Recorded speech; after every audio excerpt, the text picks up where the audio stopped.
biblical folks. So we got to see. We're live on YouTube. Let's do it. All right, right on. Well, my name's Truepowerismine. I'm Dimebag Darley. CI Cobra Immortal, the one and only. And it is Friday, January the 26th. What year? Oh, 2018, sorry. The year of our Lord. Amen. Thank you, folks, for watching today. This is the Other Morning Show. We have, once again, Mark from Anaheim on the Truepowerismine hotline. Mark, you there? No. Okay. Okay, there's Mark. But, Mark, before we start off, there was a question that one of our listeners Well, wait a asked. minute. You said, you were saying hello to all your friends and fans and stuff. What? You're going to be discriminating today? You're not going to say hi to all your enemies and haters that are also listening? Yes. Oh, no. yeah. Oh, we should get to them Yes. first. Haters and enemies. Can't forget that, man. Thank you for all the haters that know we're doing the show today. I knew they was lurking in the weeds. Hey, I got a Hell weed yeah. whacker for you. You keep lurking around here. But, yeah, we want to say thank you to all the new subscribers Oh, and the yes. people that's been Thank you.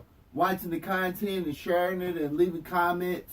And thank you Yes. for the doctor. We received, well, we need to talk about the Patreon, but we also thank you for the book, Unchained, that was sent to us. This person sent it. All right. Hope y'all can see that. But this person sent it. I don't want to mess her Dr. name up. Gun Or his Guy. name up. But Oh, thank you Gandhi. very much. We will be sending you a personal Yeah, letter. but did Stormy show up? Stormy. Stormy Daniels, Who's that? Yeah. the porn. I sent her your way. You guys didn't get her? No. Oh, that's right. She's still in oh, yeah, I forgot. Damn it. Don't too much get to us. I didn't even know about no porno. But anyhow, the thing is, tonight, we're on the precipice of this as a nation. We got some great things coming down the pike. We got some bad things coming down the That's pike. right. A lot of people are very excited about Walmart. Oh yeah, they're giving their people $700 or $500 bonus. But then no one's talking about the people in some club. You come to work, you got your little knapsack with you, your little lunch bucket, and the doors are chained. Sayonara. Hope you have unemployment. Goodbye. We'll So we fight got to that. see that We gonna these fight things that are changing unemployment. quite rapidly. We're headed into fast, rapid transition. And we better be on board. You guys better get this knowledge we're trying to tell you. If you want to research us, double check us, by all means, waste your time. But if you don't, listen to us, get this knowledge, and act on it, and go out here and survive. Because we are survivors. That's what we do. And I still got 2 extra pitchforks. Been sharpening them up. Uh-oh. Oh, yeah, we got President Obama in the house, too. Ding, ding, ding. We got to put this And the down. Tupac turkey, so. Yes, he's riding the turkey You today. y'all just mentioned Walmart. If you reverse those backwards, it's martial law. No, that's what Walmart spelled. Oh, well, there you martial go. law. Maybe that's why they're making them like little prisons with chain link fence with the chain links facing on the inside so you can't climb out. Yeah. They're like camps, like concentration camps almost. Oh, goodness grief. Well, that's what they do. So anyhow, Mark, how's life been treating you out there in the land of fruits and nuts? See how you are, man? See how you refer to my state of California? By the way, unlike the rest of you folks who still live in a dream world and think this is a democracy and all that, look on the state flag for California. It says right on the damn flag, Republic of California. That it does. Same with Texas. See, they know what's going on. And while you might say the land of fruit and honey, like I said before, I've lived in every part of this country except in the Pacific Northwest. California is the most racist state I've ever lived in. And you do some research, brah. Oh, I At the lived height out of the there. Klan, of course you know the Klan's coming back now, but at the height of the Klan, Indiana was the #1 state for KKK. California was #2. Wow. Damn. Wow. This ain't no liberal state. Wow. I guess you believe in that because all the media attention goes to the few major cities out here. Right. And most of the time, one major city they don't include is San Diego, because San Diego's on the border. And you got John Birch Society and Minutemen down there, and hell, militia white boys down there. This ain't no liberal state. They're extremely conservative. in North You County. go anywhere 100 miles in any direction out of L.A. or the Bay Area, and you're back in Hooterville, dude. Now what was that one thing I had? But before we go on, though, just remember this. I just have to mention one family, the Manson family. Oh God, Charlie's dead. What did he have carved in his forehead? The swastika. That tells you how liberal California is. Because there are a whole lot more people that got killed by them, and you don't even hear about it. Not to mention all the black folks down in the hood. They would go down on the weekends and routinely go down in the hood, act like they're buying dope just to shoot and kill a black dope dealer. And that was never reported or connected to him, even though he admitted far more murders. They didn't. Well, we don't want to talk about those. What? All you heard about is the white folks he killed. I never heard that before. Never. That's why I'm on the show. Yes, That's sir. my job. I wouldn't be surprised if those sick impart bastards. knowledge to the younger folks that you've never heard. And for all y'all listening, like I said before, don't believe anything I tell you. Do your own damn research and find out for yourself. And Because that's I the will only never point I lie to the disagree. listeners, but it's sad because this is information. See, in the past, when I used to go on radio shows before the internet, yeah, he's crazy, conspiratorial. But see, now you guys can go out and do the web search for yourself. Yes. Mhm. We're And you high will tech. find that Charles Manson admitted to doing far more murders than he was ever charged with. But he used to brag about going down in the hood and shooting black dope dealers. Well, wasn't his whole concept of helter skelter a race war? Yeah, that's because his father was. They were all racist. Oh, I'm sorry, you didn't know that, right? No, I knew he was a racist scumbag. No, Like, oh Lord. If you ask me. see, that's what I'm trying to tell you, dude. Back in the day, what happened was when his father, when Charlie Manson was arrested outside of D.C. and he was put in a juvenile hall, they even put it so much as so on his damn official record that his daddy was mulatto. Because, you know, they got a category for everything for us. Quadroon, mulatto, octoroon. Wait, what was his daddy mixed with? Well, he was part black and part white. Out of, I think, like out of Ashland, Kentucky, or the Ohio area. So Charlie Manson's daddy was half black, half white, and he hated black people. Well, I don't know if he was half, but he might have been quadroon. Oh, I got you. But I got the way you. they put it on his juvenile records, they just said that his dad was some possible mulatto kitchen worker out of Ohio or West Virginia. Wow. No, seriously. So, but the great thing about it is having that on his official juvenile records. See, people can't put that out there and deny it now because that's in his official record. No, seriously. So here's the thing. So what you have is a guy who grew up hating his father because his father wasn't there for him. So that's that self-hatred, just like a lot of us black folks. We kill more black people than the Klan ever will because we get that self-hatred inside of us. Unfortunately, Right, yes. True. That's Now, I'll just tell you this now. Now, here's another one on the reverse side. You got the Black Panthers. And one of the major players in the Black Panthers, his father was black. What's the problem with that? Well, here's the problem. His mom is white. His mom lived down in Alabama, Mm-hmm. and she had an affair with a colored guy. Oh shit. Now, oh, by the way, who I'm talking about is Johnny Spain. So Johnny Spain, when he was born, his white father just loved him to death till he was like 3 or 4 years old, and somebody goes, "That's a nigger boy." Mm. And so, after started looking at him more closely, he went and confronted his wife, and she admitted that she had an affair, and they had to leave Alabama. Wow. So Johnny Spain grew up hating his white father because, up until that point, he was the cream of the crop, and the father was inseparable from him, loved her, and then overnight turned against him. So Johnny Spain grew up hating white people. Wow. So just like with Charlie Manson hating his dad, who was black, Johnny Spain hated people that even though his father was black, but the only father he ever knew was his white father. Right. And so why am I saying this to you?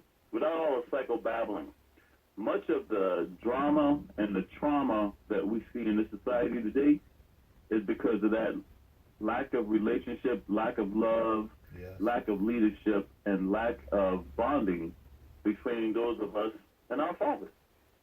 Daddy issues. Yeah. Yeah. Oh, I know about daddy issues. Remember, all I coach is female surfers from around the world. And you And know, it didn't even dawn on me till last year during one of my contests. I go, damn, you realize, except for one, all of my female surfers have no father at home. oh wow. I didn't even think about that. I was like, damn. And of course, they're always spending months. And they're wealthy girls too. Well, some of them. Most of the ones I coach are not. That's why I coach them, because I don't charge them anything. Women get no love, man. They get no sponsors. You get these guys who are like 5, 6 years old. They got sponsors, and you get these girls who are on the world tour. One had to sell her damn house to go on the tour. She's that dedicated. Well, not just that. See, she don't fit the profile. She's from Brazil, got tattoos. Oh. She ain't blonde hair, blue eye, and sweet Polly purebred, so they don't sponsor her, and she kicked their ass anyway. Yeah. By the way, for those out there, her name is Savannah Lima. Love that girl. But she stands strong, and then when she speaks up for women's rights, they dog her, man. She get no sponsor. And I will have to say, even coming on a show like this, I don't. There's certain things that I avoid saying now because I know it'll be blowback on some of the girls I coach. So I have to, I hate it, but even now I kind of temper myself because I don't want them to suffer the consequences. See, I was The under sins the of the impression father, it was so under to the speak. radar. Yeah, I didn't know it was like that. Yeah, but he warned us the last time. Yeah. You know the British Secret Service is listening in. Yeah. Oh, hell yeah. So. In fact, I have a lot of, it's funny because sometimes they actually call in when I'm on Carl Nelson's show. I actually have people from across the pond that call in during the show. Wow. Because they freak out too, because I share information on the show about Great Britain. They're like, damn, we didn't know this. And then I run a Facebook site. It's really weird because, I was never in the British Army, but there's this one British unit, and whoever ran the site, he decided to leave Facebook, and he made me the administrator. I'm like, what the hell? Wow. And so, I put information on there, and a lot of times I put information on here from across the pond, and some of these guys, you can tell, there's a lot of races in Great Britain, too. Yes, I don't give a shit. It's just like when I run several law enforcement sites, a couple that are closed to the public, and then I run, several Marine Corps and a couple of Navy SEAL sites. And these guys hate what I post, but they read what I post because they know I'm not lying to folks. Right. Yes. And so what happened to me? I was suspended from Facebook for a week last week. Now, mind you, to this day, I was never told why I was suspended. But I'm sure it's because of all the Trump trolls out there. See, everything's operated now by algorithms and computers. Yes. So what these people do now is they get enough of their folks to complain about something you post. The computer doesn't actually have a human look at it. They just assume, well, if this many people complain about it, must be something wrong about it. So let's spank his ass. Yep. Right. Yep. And that's the bad thing about it. There is like a built-in, basically, racism in the algorithm. That's why they. Oh, of course. Spent Well, on who created it? Yeah. Now, here's the ironic thing. These folks always talk about the stand niggas and the Muslims and the Iranians. It was an Iranian who created damn algorithms. What? Yeah. It's I like know, we're I forging gotta our quit own dro- chain. Yeah, I got to quit dropping knowledge here.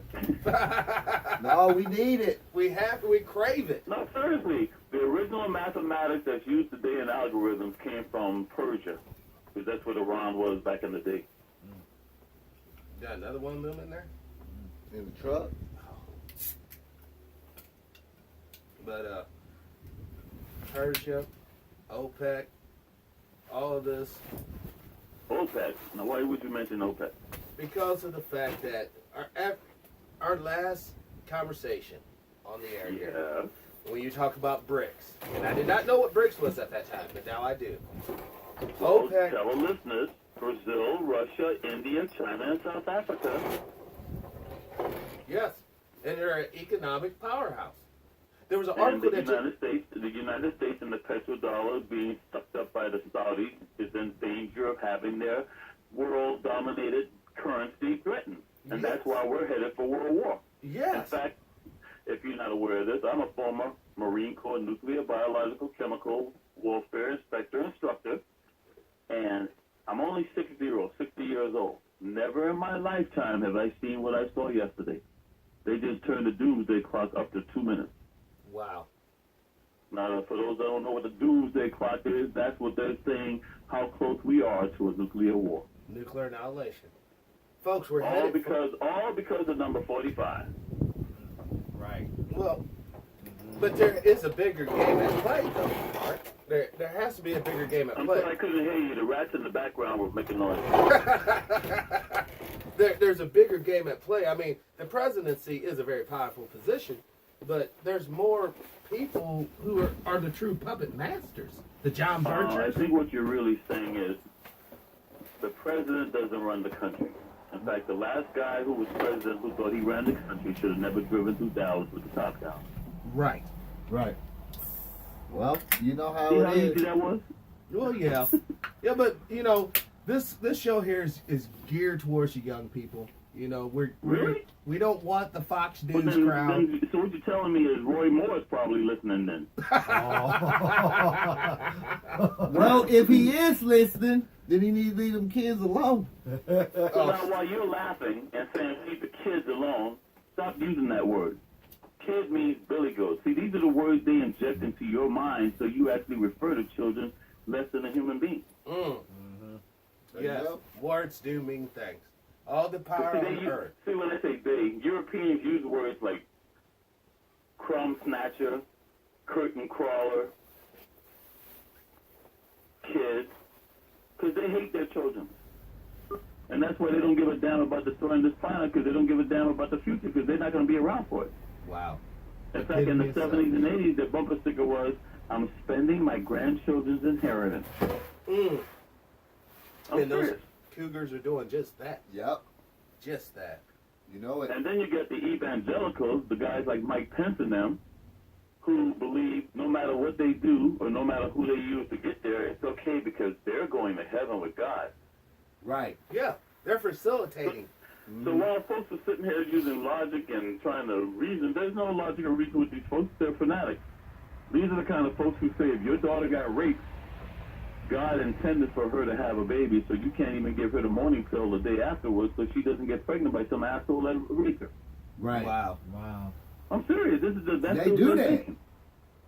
And so going back to what you said earlier about Roy Moore, since I know you gentlemen are so astute, name me one state in this country that a 14-year-old girl can't get married. There's not one. No. In fact, there's one Exactly. state up north. They can get married at You 12. just answered it. A 14-year-old girl can get married in any state in this country, and in one state you could be 12 and get married as a girl. So while people sit here and talk their crap, that's why this country's so screwed up. Because this country is schizophrenic. They'll sit here on the one hand and talk to you about pedophile, pedophile, pedophile, but the fact is a 12-year-old girl can get married in a state in this country legally.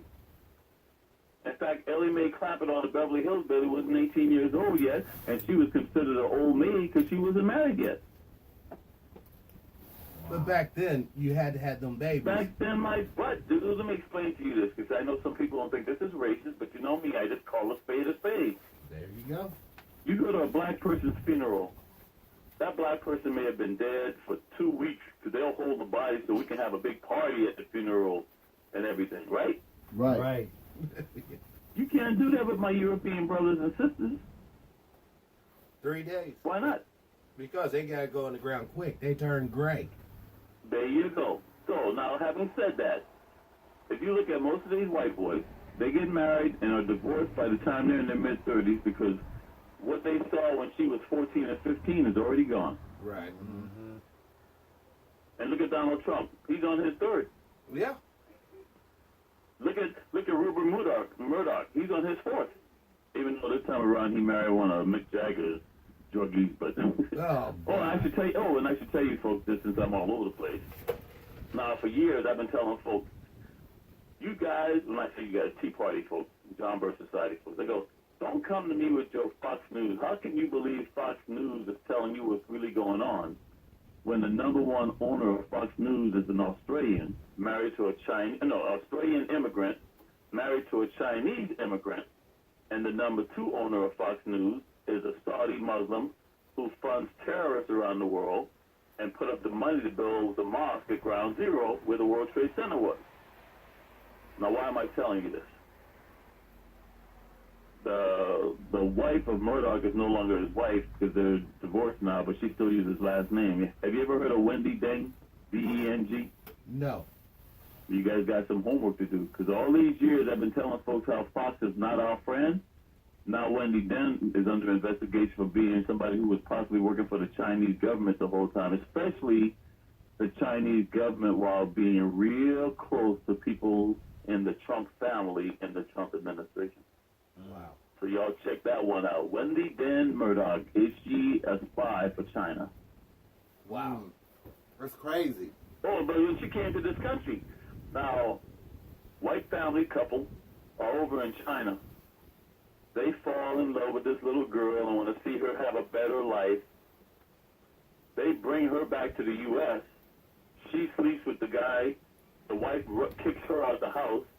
The husband leaves his wife for her. Wow. And then after being with him for a year and a half, she moves on. Whoa. I say she was a spy from day one, but hey, what do I know? That's Yep. that's the perfect, what we used to do, well, when I say we, if you guys don't know this, I am very familiar with the spook community, but that's the perfect, what we call a mole. Yes. It's like I can tell listeners this since we got some younger folks in the crowd. If you all want to see a classic mole movie that you could all young folks relate to, see the movie Salt. It's like Pepper and Salt. See the movie Salt with Angelina Jolie. Angelina Jolie. Salt. Yep. We call sleeper cells. Everybody talking about sleeper cells when it comes to Muslims. Please. Yes. The Russians and the Europeans and the U.S. are the masters at sleeper cells. Well, yeah. Or for older folks, if you want to see Sidney Poitier, he was in a movie called Nikita, where he's Air Force and Alphabet Agency and sleeper moles in San Diego back in the 80s. Right. Oh, yeah. Now, I did have one Question question from you. I'm sorry? I have a question from one of our viewers. They asked, could you ask Mark from Anaheim, there's some sort of cable TV show, it's called Billionaires. Who is that show based on? Yeah. Well, one, I don't watch television. I haven't watched television in years. The only time I even turn my television on is to watch my videos, but I will turn it on every once in a while when there's a natural disaster. I've never had satellite, haven't had cable since '89 when my daughter was born. And I don't have a smartphone, don't have an iPad, don't have an iPhone. Still using dial-up, talking to you folks right now on dial-up, so I can't Google it and try to get the answer like everybody else does when y'all have a radio show. However, there is a magazine called Billionaires, and you can't even get that subscription unless you make a certain amount of money. Wow. Now, one of the things this country has done, you have what's called they call themselves prosperity Christianity. Yes. You familiar with that? Mm-hmm. Claim it. And Okay. Now, listen, I was teaching Sunday school at the age of 9. Now, I don't know what world they live in, but in every Bible I've ever looked at, it said it's more difficult for a rich man to get into heaven than it is for a camel to pass through the eye of a needle. Mm-hmm. Now today, the thing is, if you're poor, then that means you're not a good Christian. right. Right. Now this all started back in the 40s, late 40s, early 50s, where certain people went into political administrations at that time. Because folks, you have to remember, Republican Party used to be colored folks. Because colored folks got freed, as they call it, by Abraham Lincoln, and he was a Republican. However, at the culmination of the stock market crash, which is going to happen again, by the way, Herbert Hoover came in just like Obama came in after the 2008 debacle. Well, when Herbert Hoover came in, he, by the way, is the first one to use the Southern strategy. Is there anyone there who does not know what I mean by Southern strategy? Oh, we know. We know. I what would the not be Southern out niggered again. Yep. So I'm going to just remind the listeners out there what the Southern strategy is. The Southern strategy is where you're trying to get into office, you have to appeal to a base of people and divide them by letting them know you're not here to support the colored folks. Right. Now, you have to remember, prior to the stock market crash, back in the days of the Federal Reserve, Woodrow Wilson was the president when the Federal Reserve was created. Hold on. Are you there? Did we lose him? We having some technical difficulties, folks. Hello, Mark. Turn that thing on. Make sure it's on. It's on. Okay. We will call him right back. Call him back. Gosh, how utterly embarrassing. We still got to work out the kinks on the Truepowerismine hotline. Yes, it's We got to it's just a work. little temperamental, folks. Yeah. Please bear First with time me. we updated the system, the phone line, and he was kind of against moving up in technology, and look where it got us. Yeah. Trump. Oh. He's there. I don't know why our phone line. You had drowned it out. Oh man, were we live? Yeah, Yes. we're live. We're yeah. live. Oh well, I guess I'll be suspended on Facebook for another week. They had to shut it down. The Yeah. phones would beat. But no, we're gonna Shut keep them this rolling. down, shut them down. One of my favorite songs by Public Enemy. Yes. Yeah. You know, my cousin, I'm from Johns Island, South Carolina, but what you don't know is my cousin, he's from James Island, South Carolina. What's the difference? Any idea which one of Public Enemy is my cousin from James Island, South Carolina? Ew. Chuck D? I'll give you a hint. He slapped Bridget Nielsen. Professor Griff? No. Hell no. Oh, God. It'll probably be Flavor Flav. Reverend Rev. Flavor Flav. No. I said Chuck D. No. Run. It'll be Run. He said from Run DMC? Yeah. I just said Flavor Flav. Oh, Flavor Flav. Flav. Oh. He's the one that slapped Bridget Nielsen. Oh yeah, on that Yeah. reality Oh, show. I don't know. He I just didn't got- watch he that. just No, got but beat- that he was just that got big old beat up. blonde Viking chick. Yeah. He smacked just, he shit out just of her. got beat up. Who? Flavor Flav did in Vegas. Got beat up. Yeah, they got a video of him getting his ass whooped. Oh shit. That ain't I cool. wouldn't be surprised. That ain't cool. Probably was It ain't alcohol like they was don't, hey, it involved. ain't like they don't have enemies out there. Right. But then that was their name, right? Public Enemy. Number one. Fear of a Meanwhile, you black talking man. about Professor Griff. Hey, Professor Griff hangs out with Alex Jones and them, so I ain't got much for him. But and George Norrie on Coast to Coast. So I ain't got time for folks to hang out with the enemy. But getting back to what I was saying, so not since Woodrow Wilson have we had somebody in the White House so overtly racist. Yes. And during Wilson's time, he premiered the first movie ever shown at the White House. That was Birth of a Nation. Yes, that rag of a movie. So I pay attention to stuff. So on the 100th anniversary of that, what did Barack Obama do? He had it at the White House. He watched it. Mm-hmm. No. What movie did he have at the White House? Which Selma. one? Selma? Yeah. But that one didn't even have Dick Gregory in it.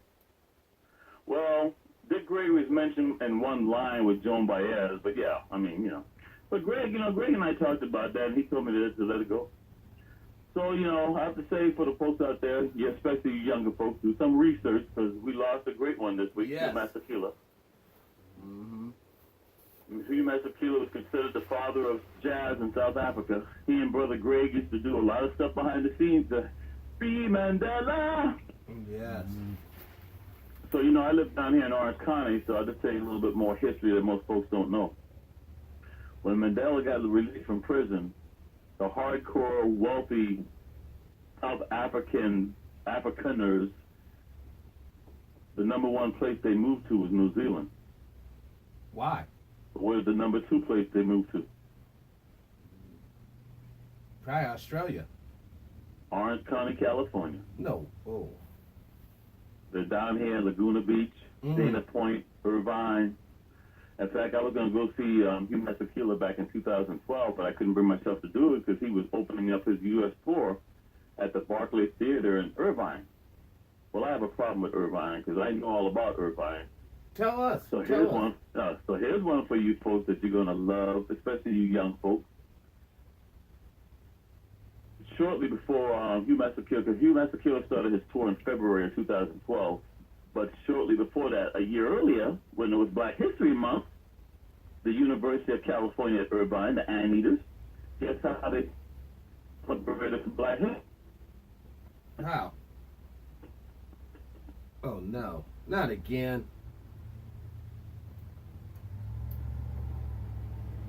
Hello? Oh, this is. They This fucking is- with us, this is man. They fucking frustrating. with us. Hold on. They is. Yeah, you I know. It ain't no other choice. Yeah. It ain't no other option. No, but they're not going to stop this. Yeah, because They're not gonna the stop first it. time we had them on, it went Crystal clear. No All the way phone through. interruptions, nothing. You know, they didn't bugged us, but he said that. He sure enough said Yeah, it. he warned us. It's all good, you know. We like roaches. You stomp on one, it's 100 more. Right. You know. Now the call's not even going through. Bombing your house doesn't work, you know. We working on it, folks. Stay patient. Stay with us. The Truepowerismine hotline. There we go. Finally. Jeez. Can NSA. Yo. We're back again. That's right. Well, this is going to happen all day because you got to get used to this, man. I mean, I'm always getting disconnected when I appear on shows, but as I was saying, here you got a state university in your so-called liberal California, and they're serving fried chicken and watermelon to celebrate Black History Month, okay? Oh, Wow. that's just disgusting. Disgusting. Oh, and by the way, you do know they had this tall African there who was playing basketball for them. In fact, a couple years later, that's the first time Irvine ever made it to the Fried Sweet chicken and 16 or whatever in the NCAA. Mm. And needless to say, he wasn't conscious at all. So, because I talked to the brother, and he was tall. But anyway, so also, because this is the one you really want to know. Lay it There on was us. a major professor at Irvine named Dr. Henry Ford. No, I'm sorry, not Henry Ford. Oh my God, I can't believe I just forgot his last name. But his name is Ford, and he was also a gynecologist, prominent gynecologist in Irvine. He ended up committing suicide as Irvine police were about to do a raid on his house. Oh shit. When they dug up the backyard, they found all the evidence about him creating an AIDS virus to kill black folks in South Africa. No way. Wow. No, I'm I've not heard making about this that up. before. This happened around 2004. But this guy had been working with the South African government to develop an ethno-specific virus that Yes. would only kill the black folks. Yes, I've heard about that. Me too. Oh, his name is Larry Ford. So for all you young folks out there who think I'm making this up, you just look up Larry Ford South African virus and see what you come with. Now, I will say this. Believe it or not, there was one news network, well, they won't do it today because things have changed with the media, but at least back in those days, there was one news media outlet that actually did a whole story on Larry Ford, 60 Minutes. So you can actually Google 60 Minutes Larry Ford, and you will come up with a transcript detailing everything I just told you. Man. That's Irvine. So anyway, so when Hugh Masekela played in Irvine, I just couldn't go through it. I wish I had now because that was the last time I would have been able to see him alive. Now, for you folks that know that his son is Sal Masekela, he's involved in the surfing community, so I used to run into Sal every once in a while when he was here for major surf contests. But I know he's hurting right now, and I hope that he keeps his father's legacy alive because Hugh Masekela and Dick Gregory passing on last, in the past weeks and months. That's a major blow to those who were out there that inspired so many of us who were fighting apartheid and the Jim Crow days. Yes. And I'll tell you, I go down to Salt Creek. Now, Salt Creek is a beach in Dana Point below the Ritz-Carlton Hotel. And I can go to that beach right now, and I'll have some white Afrikaner walking on the beach looking at me like, what the hell is this Kepler doing on the beach? Oh God. Seriously. So while you think California is liberal, yeah, okay. Just look at those houses that got destroyed in the last few weeks in Montecito where Oprah Winfrey has a home. Mm.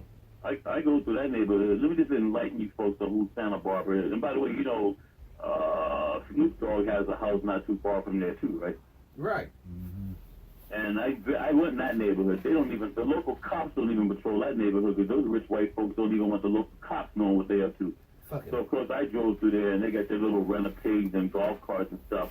Who the hell is this damn nigga? I don't give a damn. So I'm sure they called somebody who ran my license plate and they're like, just let them go. Right. Right. But I went to that neighborhood. It was cracking me up. But anyway, so I'm telling you, Santa Barbara. Let me just enlighten you on the history of Santa Barbara. Hollywood. Do you even know where that name comes from? No, tell us. Hollywood comes from Merlin magician who used a hollow wood Yes. to cast false images. Yes. Makes sense. Well, the original Hollywood was Santa Barbara, California. You talking the wealthy Luciferians who were not in New York City, the ones on the West Coast, they were in Santa Barbara, and they were in the San Francisco Bay Area. Yes. And I'm not being flippant when I say wealthy Luciferians. So it didn't surprise me when Oprah got a home there because she's nothing but a new age queen for the white folks. And when she Right. stepped out of line saying that OJ didn't get a fair trial, she had to go out on her show on ABC and admit that she used to be a cokehead. Mm-hmm. When she stepped out of line again during Obama's first term running for office, she lost a lot of money from her TV show Oath. And if you notice, you didn't see or hear nothing from her when Obama ran for re-election. No. No. She was silent. Same thing with Bill Cosby. Mm-hmm. Bill Cosby, when he stepped out of line and said that OJ wasn't getting a fair trial, they killed his son on Mulholland Drive, right up there where the Manson family loved dumping bodies. Yep. A Russian immigrant. Go figure. And then Bill Cosby later on came out telling black folks to pull their pants up. Mm-hmm. Now, something else Bill Cosby did that pissed him off, he tried to buy a whole lot of major stock in NBC, Yes. and they didn't want no Negro having that kind of control over NBC stock, so they had to destroy him. And that's when they came out and talked about his illegitimate child and everything else. Yeah. But what was the deal with Bill Cosby? How come he really didn't do more to kind of uplift the people? Oh, he did. Well, I'm telling you, dude, brother, listen to me. The boy is a boule, first of all, okay? So he's doing what the house Negroes do. Okay. Secondly, when he did his show I Spy, what was he? He was You a have two spy. tennis players, and I've met Robert Culp. You have two tennis, and it's funny because a close friend of mine who owns a restaurant, she knows Bill Cosby. But anyway, when the two were tennis players traveling the world, they were actually working for CIA.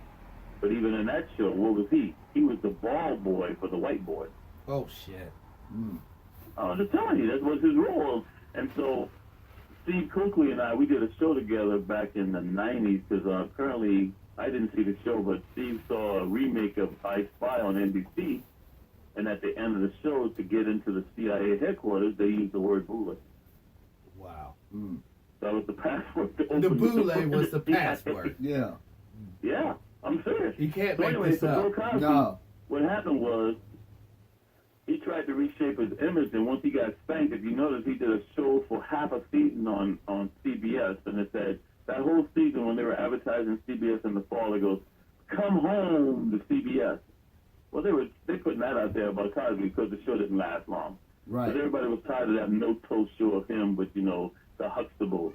The Right. colored folks don't live like that. See, that was a show that white folks felt very comfortable and safe with.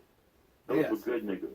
Yep. Right. They didn't pose no threat to you didn't hear them ever talk about anything of any black issue on that show. No. Nope. Didn't. And now it's sad because, you get all the Huxtables now, the boule type living down. And then, of course, that was loosely based on Spelman College. I was actually engaged to be married to the niece of the guy who founded Spelman College. So I know all about the boule down in the Atlanta and South Carolina area. And I don't watch television, like I said before. So I was at a Chinese restaurant a couple of weeks ago.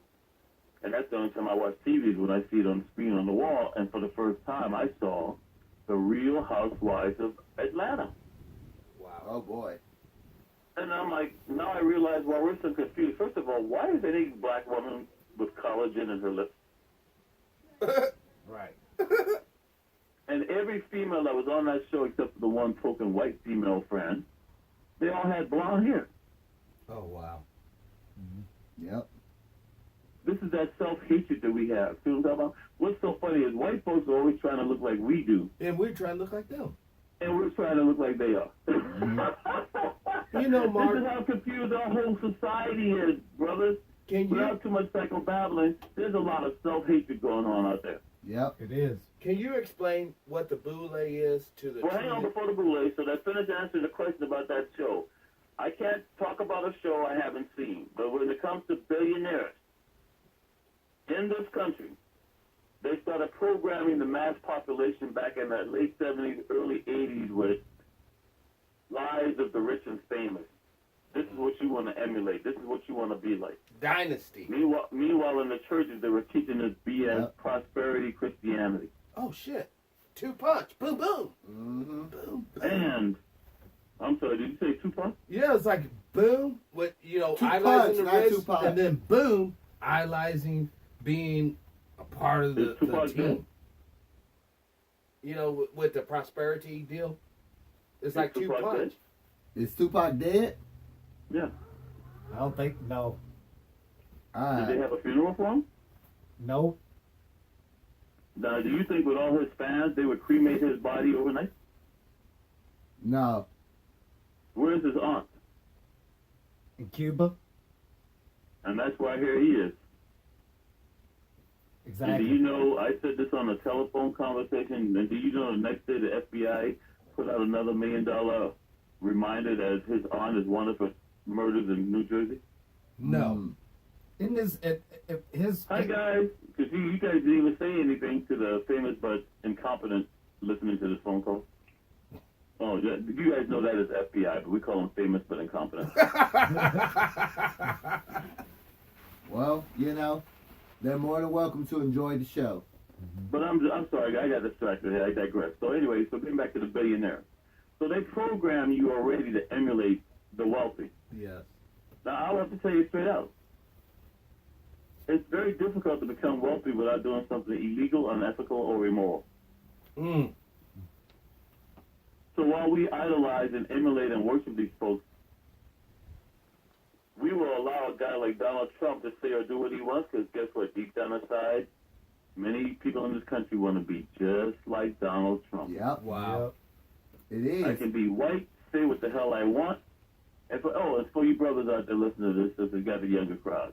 Anybody who tells you there's no such thing as white privilege, just remind them.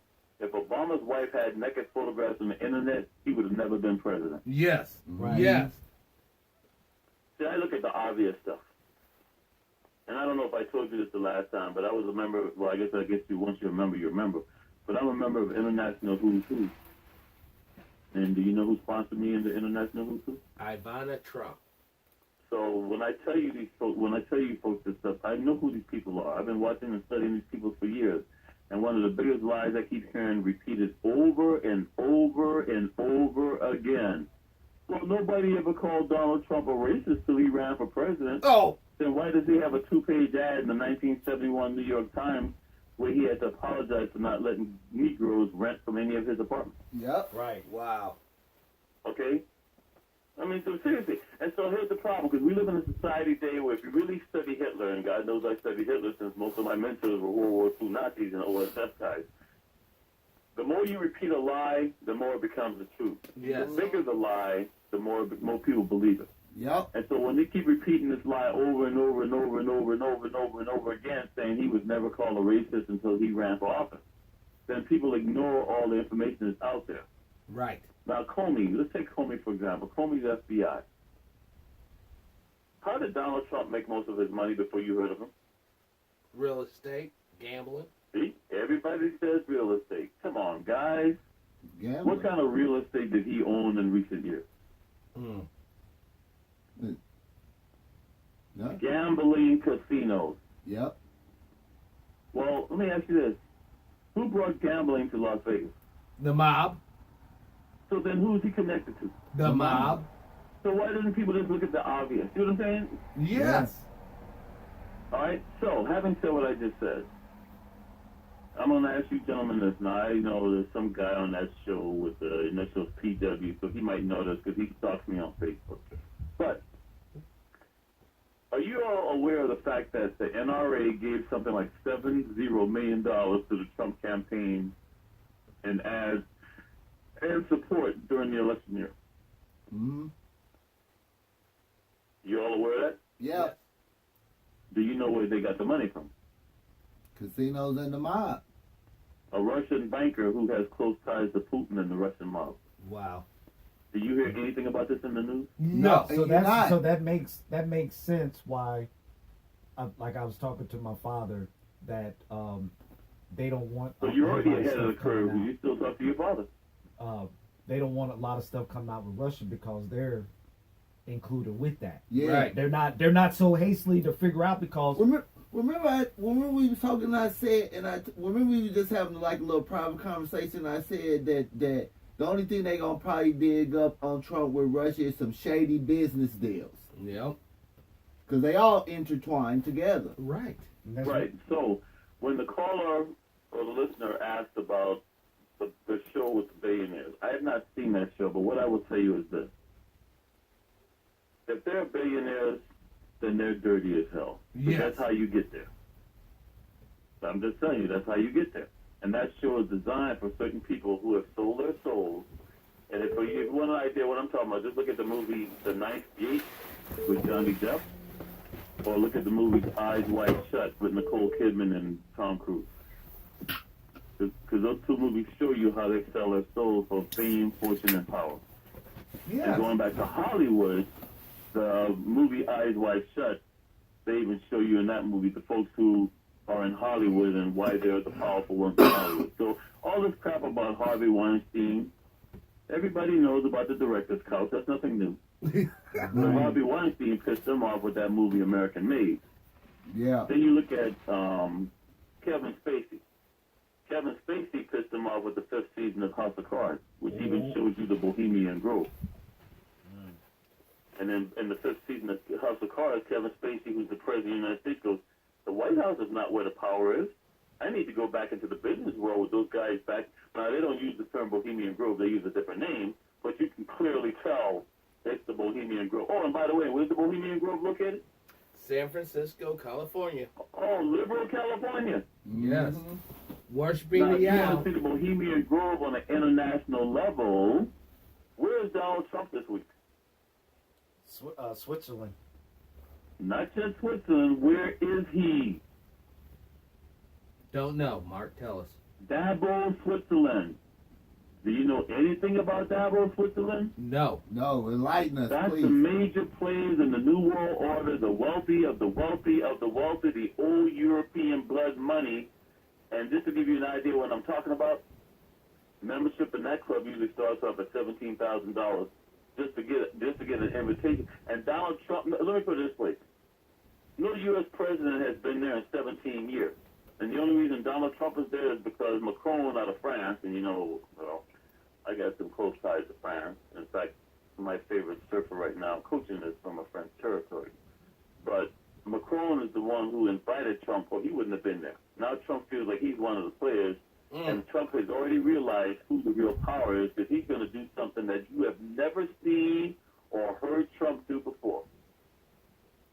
In a couple of weeks, Trump's going to publicly apologize for having shown those videos of those far right-wing neo-Nazis out of Europe on videos back in November of last year. And Trump doesn't apologize for anything. But see, Trump now has faced the real power. And he's already agreed. He's already done a television show in Great Britain that's not aired yet.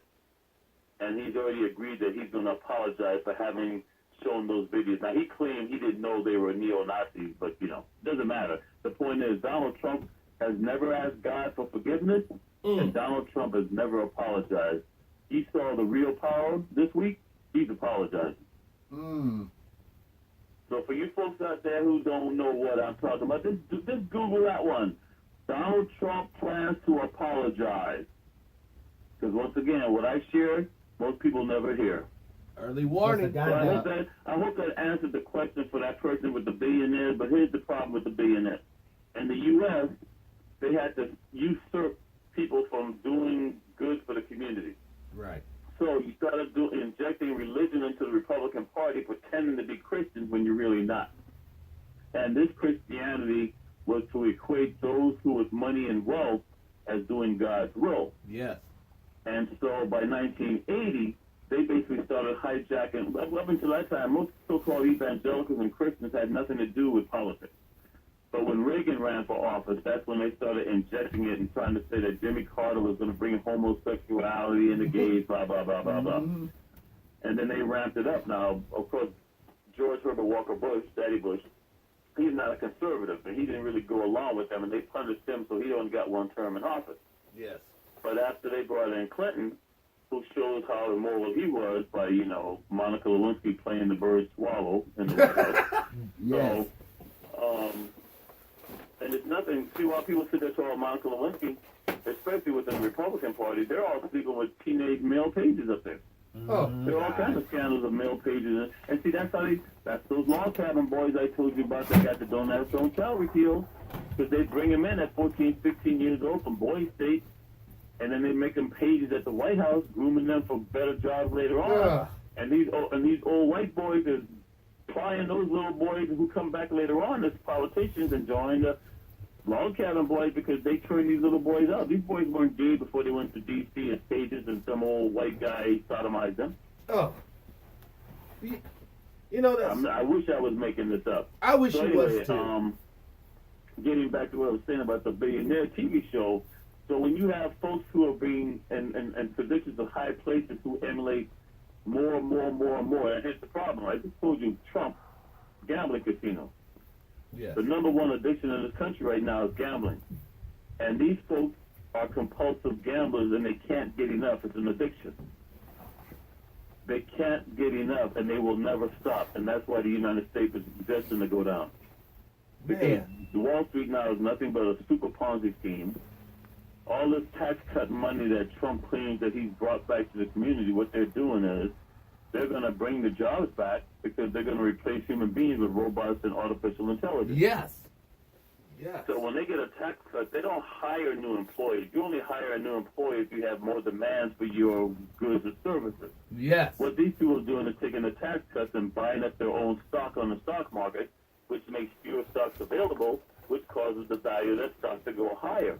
Yes. It's a Ponzi scheme. And just like in 1920, the wealthy, the blue chip stockholders, they can afford to lose a couple $100 million. And they're going to bring the whole system down, buy up all the stocks, and own it all, just like they did in the 1920s. And that's where we're headed right now, because we got three major bubbles. The Silicon Valley tech bubble, the student loan bubble, Yes. and the housing bubble, because folks haven't learned a damn thing about, instead of buying a house to live in, they're buying a house to flip it. Yes. And since I mentioned algorithms earlier, you used to have corrupt individuals, so I highly recommend folks out there see the movie Inside Job. Because that movie not only tells you, it interviews the players involved with bringing down the system. The worst part is most of these corrupt people on Wall Street have been replaced by computers with algorithms that are doing the same corrupt transactions, only far more quickly and far more transactions. And the house of cards is coming down, folks. Man. So start getting your house in order. Yes. Stop disrespecting your family and friends. Stop putting all your business out there on social network sites. Yes. Get yourself a bug-out bag. Yes. You should have enough food supply and waters for a minimum in your house for 10 days. You should have an emergency bag that you carry to keep in the car or your trunk. Because a couple weekends ago when they had that false alarm in Hawaii, and I talked to some of my female surface parents, you had children that would be put down in the sewer system because they thought they were getting attacked by a nuclear bomb. Right. Well, if they had a bug-out bag to put with that child, they would have felt a lot better. Now, do you have a source, Mark, where people can buy iodine? Or do you know any, places where people can really buy? Now, wait a minute, stop. First of all, what would make you think I would know anything about iodine? And why would you even ask that question in response to what I just said? Because I'm a prepper. I believe in preparing for all contingencies. I know you that ain't you're telling everybody everything. What for the listeners out there, what the brother ain't telling you is iodine is one of the things you use to treat people with radiation poisoning. Yes. Now, why would I know that? I think we know why. So what was behind the alarm in Hawaii with the? Well, what do you want to know? I'm drunk enough now. Go ahead. I don't know if it's true or not, but I like I said, I've heard that an actual missile was shot out of the sky by U.S.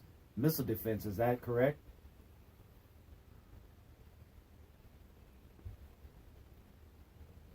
Okay. So, what's the weather like out there in Michigan today? Or Missouri, it's In not so Missouri. bad. It's a little now maybe You're in like, Missouri? yeah. Yeah. That's what I said. I thought you said Michigan. Yeah, Haven't you ever seen the movie Harry Met Sally? Yeah, come on, dudes. I was educated by white folks. Harry Met Sally. He never admitted to making a mistake. When somebody corrected him, he goes, "That's what I said." And dude, trust me, that shit works, dude. I'll be in a conversation with somebody. I go, "That's what I said." They go, "Oh, well, maybe I heard it wrong." Oh yeah.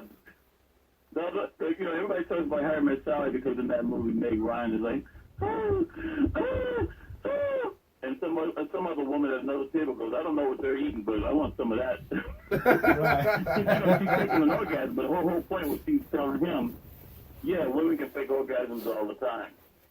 So, by the way, I know I'm digressing, but I just want to tip the folks over on survival. So let me just give you a little tip here. I was married to a woman once who told me, "Yeah, you know all those orgasms I had, I faked them." I go, "That's okay, because I wasn't faking mine."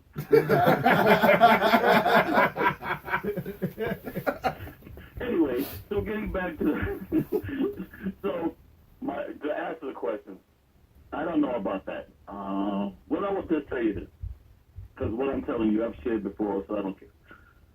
Back in the early 90s, there was a movie came out with Sean Connery called Hunt for Red October. Yes. Mm-hmm. Now, in that movie, it shows the U.S. submarine tracking a Russian sub. Right.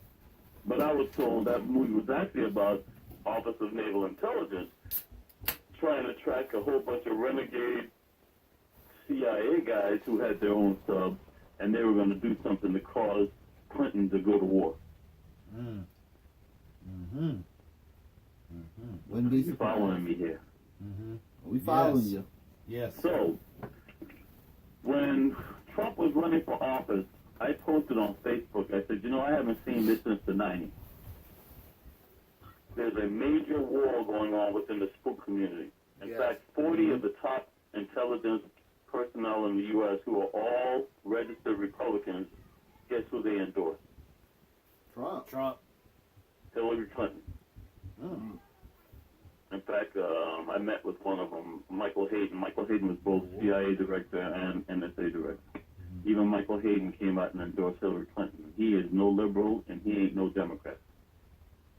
There's a major war going on within the intelligence community. So what I can only tell you is this, and I got to be careful how I answer this. Very careful. Word it carefully. I don't think there was any missile launched. However, there's the possibility that just like with Hunt for Red October, there was one sub had to find another sub before that sub made it look like Korea had launched a missile on Hawaii. Then it's game on. And that's all I will say on that. Yeah. Yeah. And I will just say this much. There were military personnel that had been alerted early in the morning, long before that announcement went out over state public airwaves. Yeah, and let's get it straight, folks. Right. It takes more than one guy in some office pressing one button on the keyboard to get that message out. It's not a button, but I can't go further into that either. Right. And let's not, because we have to ensure the security of our nation and secure that our secrets are secret. Well, I do want to get home tonight. Yeah. Oh, well, yeah, unmolested. Oh, you look like Dimebag Darling. We're going to take your ass over here and do what we will. You know it. So I hope that helps to answer the question. Yes. Yes. Thank you. Mark, real quick. Oh, and by the way, you should know that less than a week later there was a similar incident in Japan. Yeah, I heard Yes, about it that was. too. Yep, the same thing. Yes, it was. I got a question. For you, Mark. And I should just finish this.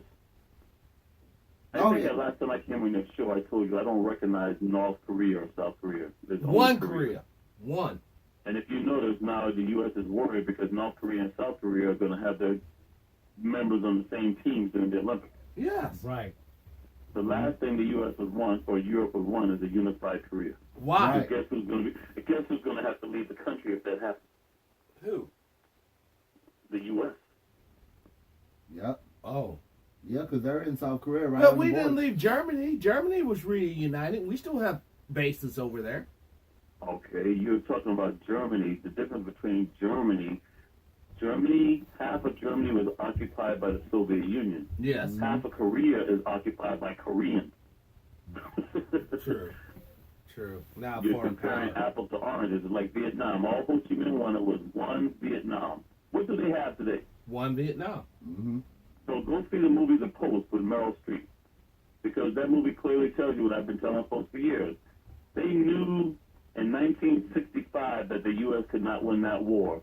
But they continued that war, killing 58,000 Americans because they didn't want to lose faith back here in the U.S. Yep.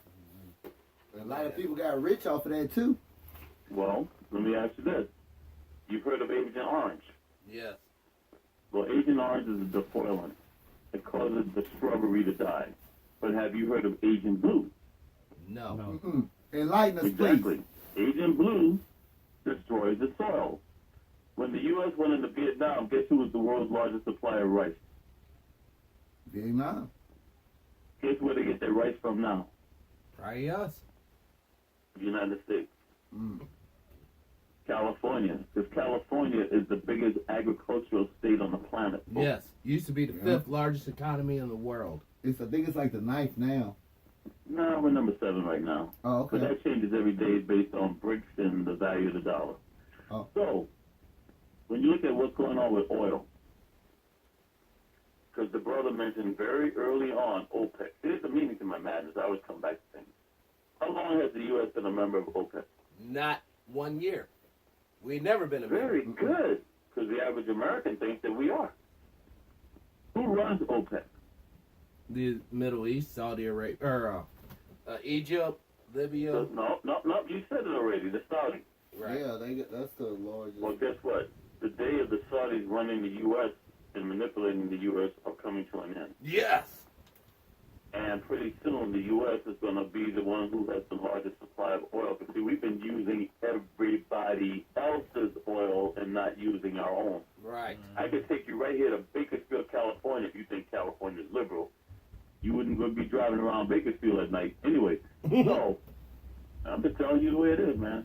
Right. So, Bakersfield by itself, in the mountains, look on a map of Bakersfield, California, you'll see it says U.S. Navy Oil Reserve. Now, this is just in that one mountain area of Bakersfield.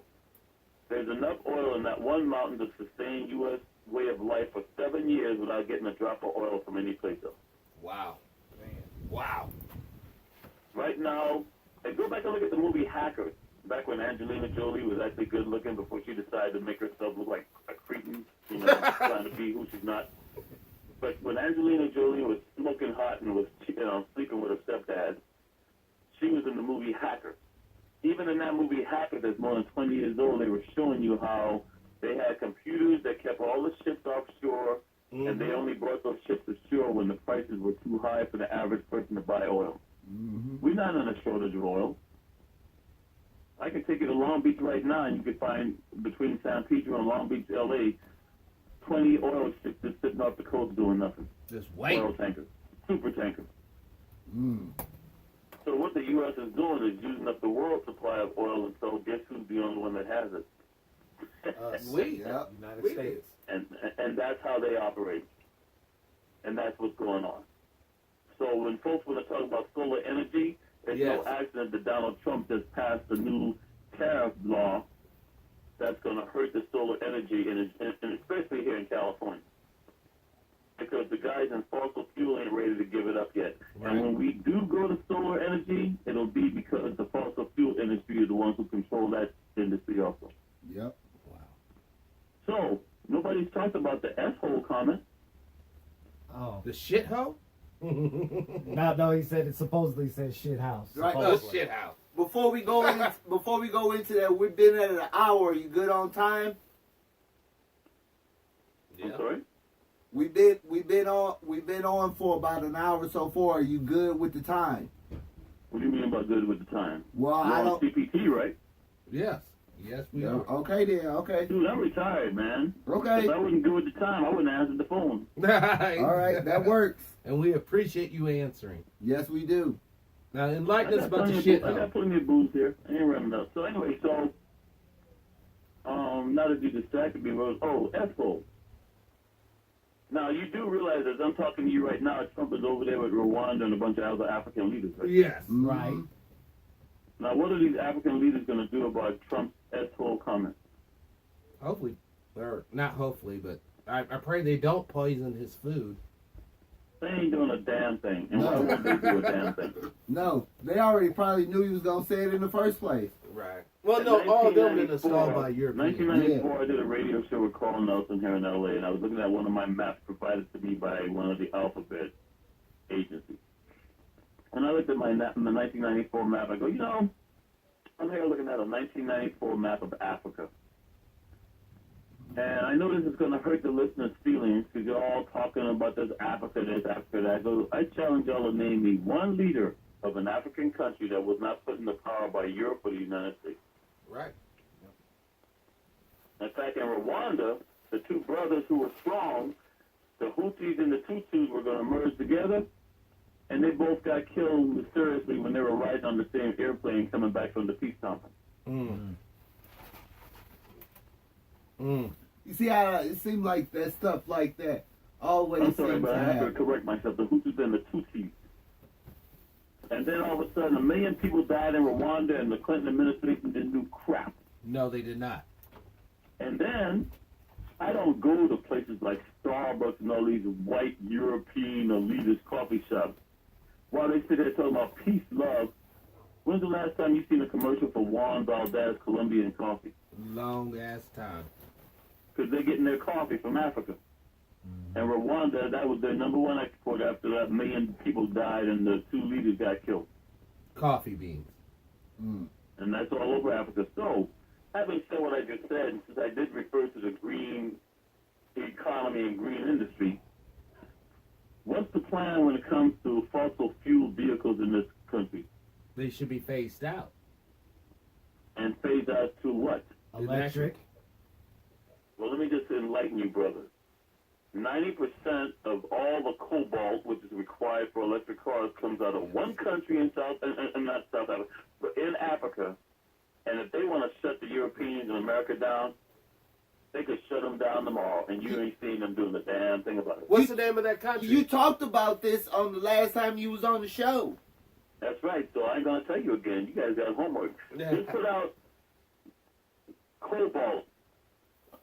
That's Number one producer of cobalt, and you will see a small African country using 10, 11, 12-year-old black youth to mine the stuff No.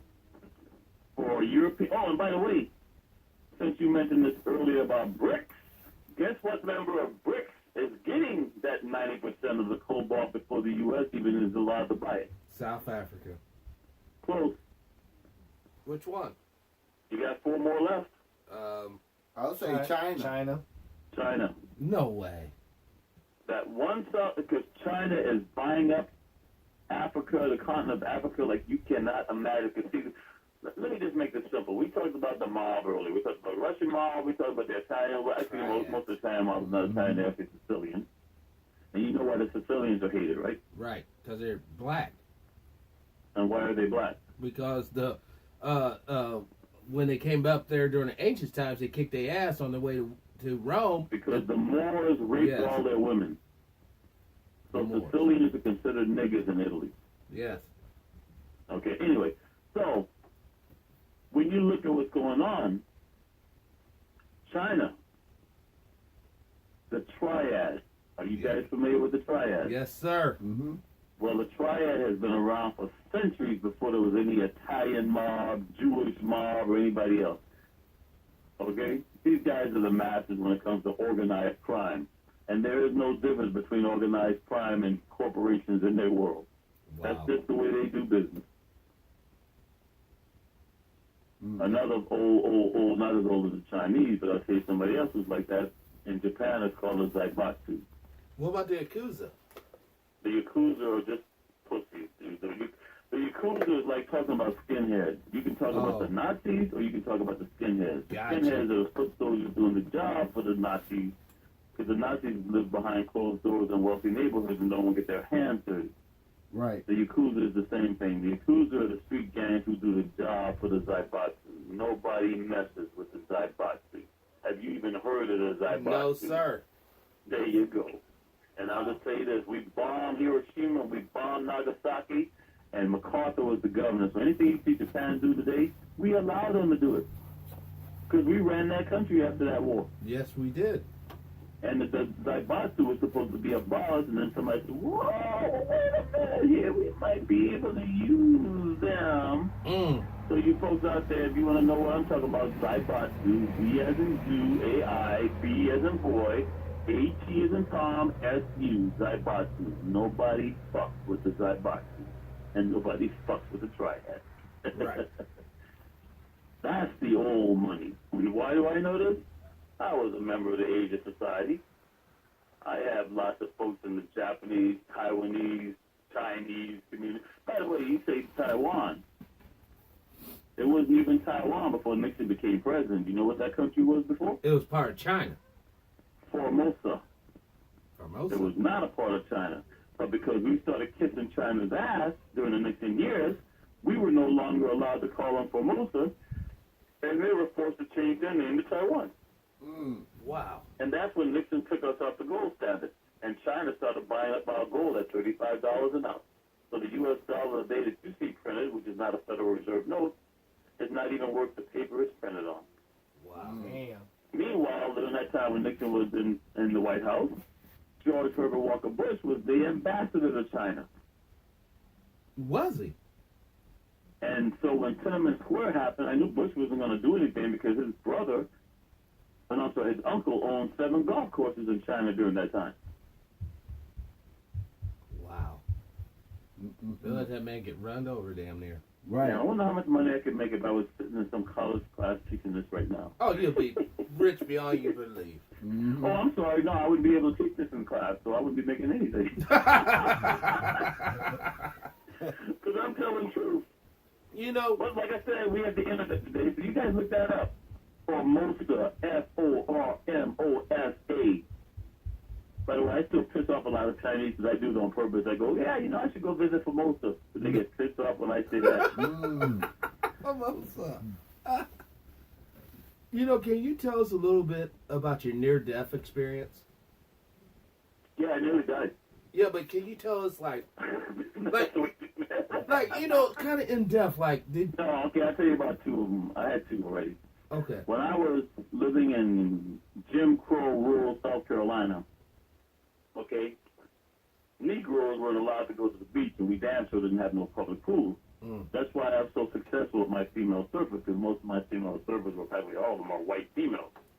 And when they come out the water crying, you know, I coach girls 12 to 17 primarily. I got a few older ones, but mostly 12 to 17. You can't do this. Like, the hell are you talking about? And I look at the parents on the beach and go, this is where you take a walk. And the parents look at me and go, okay, honey. Because it's usually the mom, honey, let's go take a walk. And the dad's like, honey, let's go take a walk. So I look at the little white girl and go, what's your problem? Oh, yeah, do this. I go, let me ask you a question. How long have you been going to the beach? Since I was a baby? Well, let me look at me when I talk to you, white girl. Up until 1975, I couldn't even go to a public beach in South Carolina because niggers weren't allowed. And in 1978, I was a part of my college surfing club. So take your little white ass back in that water and bring me back a trophy. Okay. See, white folks just can't tell that to their damn surfers because that's not a reality they have. When these little white girls realize what I've gone through and it wasn't that long ago, then they start believing in themselves. Yes. Right. Okay? So having not been able to go to beaches and pools, in 1971 I left Johns Island, South Carolina. I went to live with some relatives in Quantico, Virginia, Marine Corps base where officers are trained, right outside of Washington, D.C. So I'm in school in Quantico. By the way, this is the first time I'm seeing blacks and whites in the same school together. Even though the law was already on the books, South Carolina didn't integrate their schools for 71. But my point is, so, excuse me. I'm at one of the base pools, and all these little white boys and girls who I went to school with, they're all jumping in the pool like a dumbass. What do? I follow and jump in right behind them. Well, nigger can't swim. So I drowned. And when I drowned, I had that near-death experience where I had the out-of-body experience. I was actually up in the air looking looking down on myself being surrounded by 4 walls of water. And as the four walls kept closing in right before it was finished, I came back to life because this Marine who was a lifeguard at the base pool, it was a staff NCO pool above Butler Stadium in Virginia. He brought me back to life. And my life was never the same after that. I'll just put it this way. See, it's frustrating for me because I see things that I just assume everybody else can see clear as day, and apparently other people can. I can connect dots that other people seem not to be able to. And then in 2005, I can say this now because I don't give a shit. No, I'm done. 2005, I got jumped by a bunch of 7 skinheads, and I died that night too. What did they do to you, these savages? I'm sorry? What did they do to you? What do you mean? I mean, did they like bust you on the head or stab you or? Yeah, oh yeah. In fact, I ended up having a broken nose, dislocated jaw. Now here's the weird thing. It was one of those things where you got attacked, but you died later kind of thing, because I was driving on the way home and died on the way home. Oh, God. Like I tell you, dude, that divine, I can tell you this, I can go through this. Divine intervention, dude. My truck hit a guardrail, which should have sent me over the side, and they would have just said, oh, he's been drinking, he died. Right. But instead, my truck hit a guardrail, brought me back on the highway, that woke me up long enough to make it home. I refuse to have the truck fixed because I still have the guardrail. Oh, and it's weird too because there's no damage at the guardrail and there's no really, it's just minor damage on the truck itself kind of thing. Yeah. But I think when I came back from that out of body experience, it was like 2 days later. And here's the funny thing: I was working for LAPD at the time. So when I went to the hospital, I was off duty. So I went to the hospital because I was so beaten up so badly. If you don't know this, when you're attacked, whether it's physical force, knife, stabbing, or gunshot, hospital emergency rooms are required to notify the local police department. So I go to this one hospital and they say, well, we got to call the cops. I go, no, you don't need to do that. And they come here and go, oh, I'm a cop. I already made a report. So I lied about it, but yeah, they bought it because I was a cop. So I had them pack me up. I went back home, and being the fact that I was a protege of OSS and World War II Nazis, while most people go to hospitals, I did a lot of mind control. So in 48 hours, I went from being this bloody pope to going back to work, and nobody even knew I was attacked. Wow. True story. No, I mean, we just had what a happened was I show. had gone to a honky-tonk bar and a bunch of skinheads. There was this honky-tonk bar that played different venues on different nights. One night it might be honky-tonk, but the next night it might be salsa, and then another night it's all the grunge, heavy metal, skin music. Well, all these skins and heavy metal guys had gone there the night before, and they just thought that the club was like that every night. But the night they came in there was country, and they weren't country. They might be assholes and rednecks, but they weren't country. Right. There's a big difference. My wife would tell you, there's a big difference between the Klan and the Nazis. So there has been a murder to some of them, but mostly Klan is white Anglo-Saxon Protestants, where Nazis are usually Catholic. Right. Anyway, so these guys came in the club and they started sexually assaulting women in the club.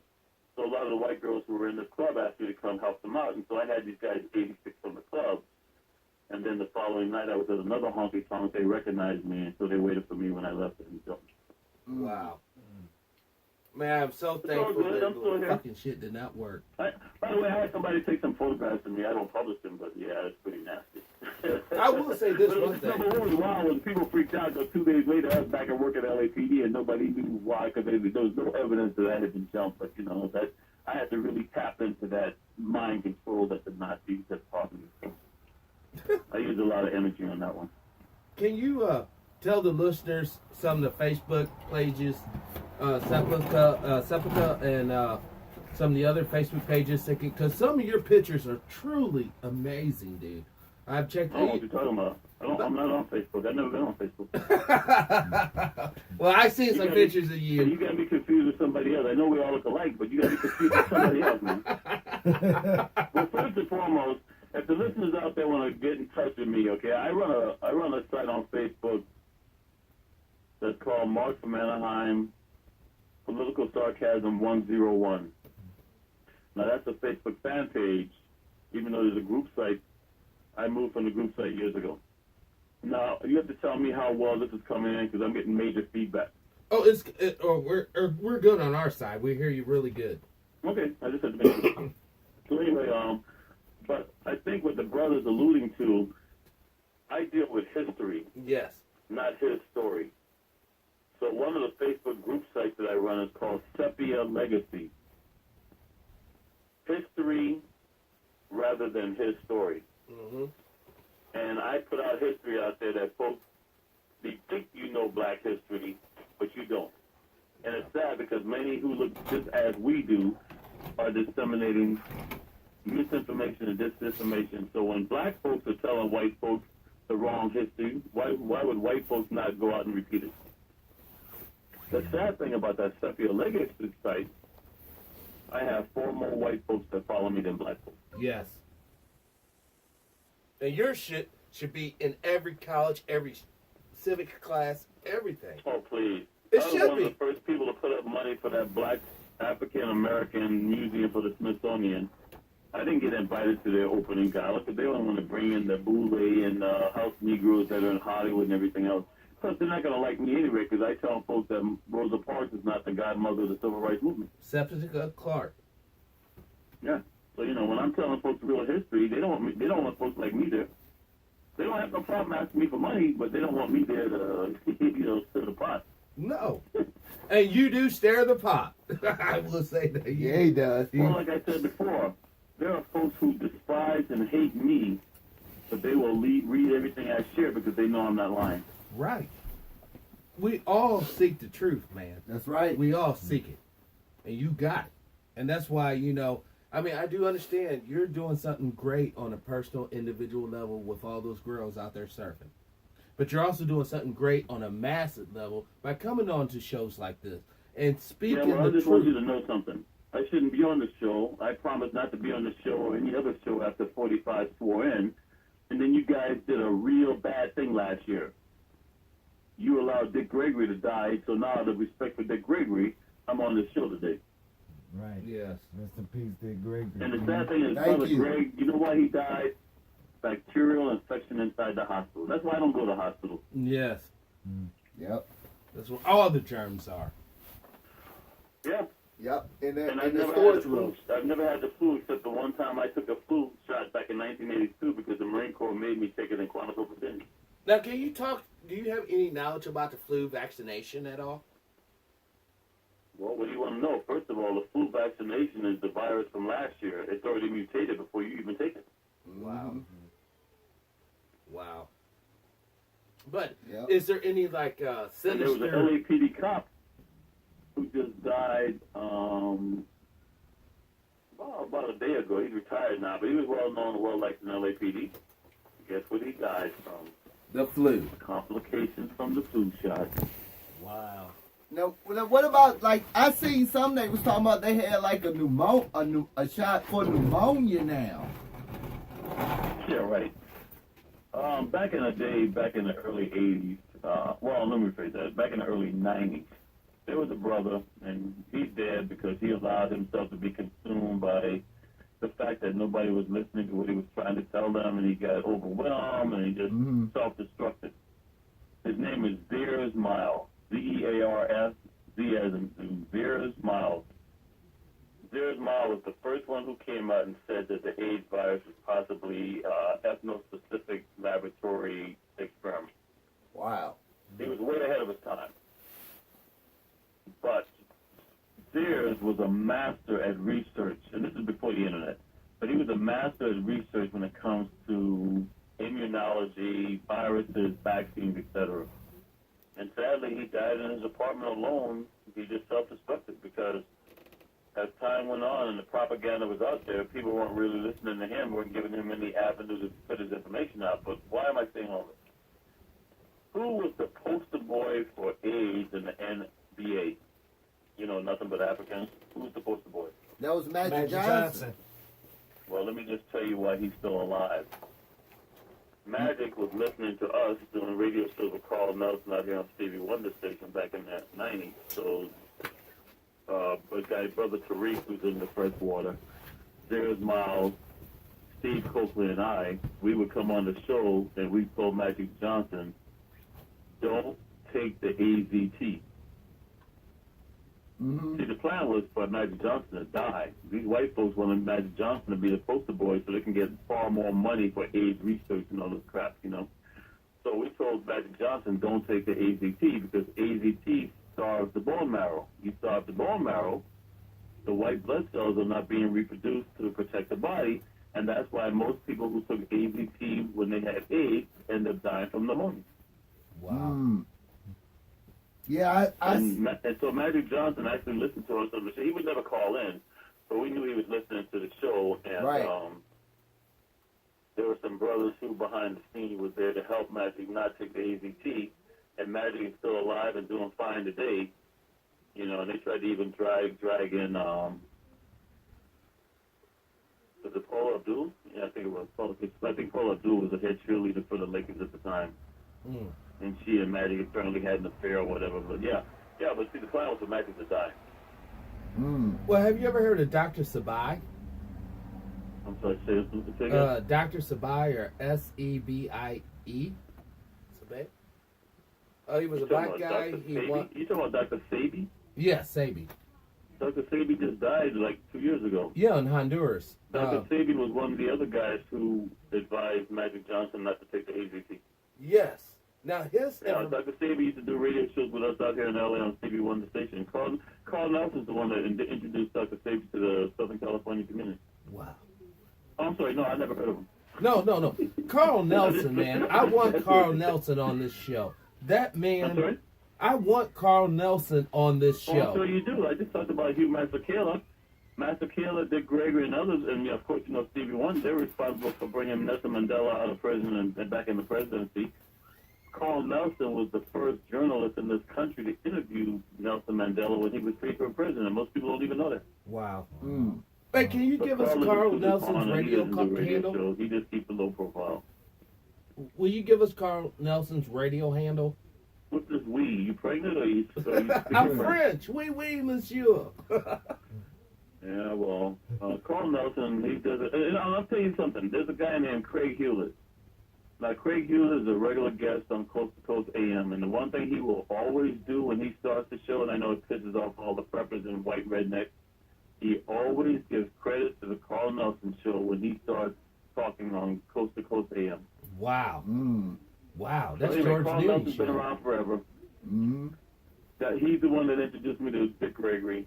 You know, well, actually, I met Dick Gregory when I was in college at the College of Charleston. So Dick Gregory told me back in like 1980 that Ronald Reagan was going to get shot and that Ronald Reagan was going to survive. Wow. And this was like almost like 6 months before Reagan got shot. So anyway, but Carl Nelson is now on WOL 1450 1450 AM Monday through Friday out of Washington D.C. Thank God for Kathy Hughes. Because there's something we talked about today that we really haven't talked about. Because even when I was talking about the Women's March, if it wasn't for Kathy Hughes, I wouldn't be doing shows with Carl Nelson. Mm. There you go. Yeah. God bless the women.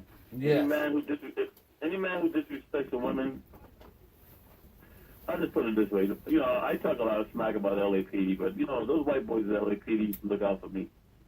Because they knew I was so sensitive to any rape or sexual abuse or domestic violence.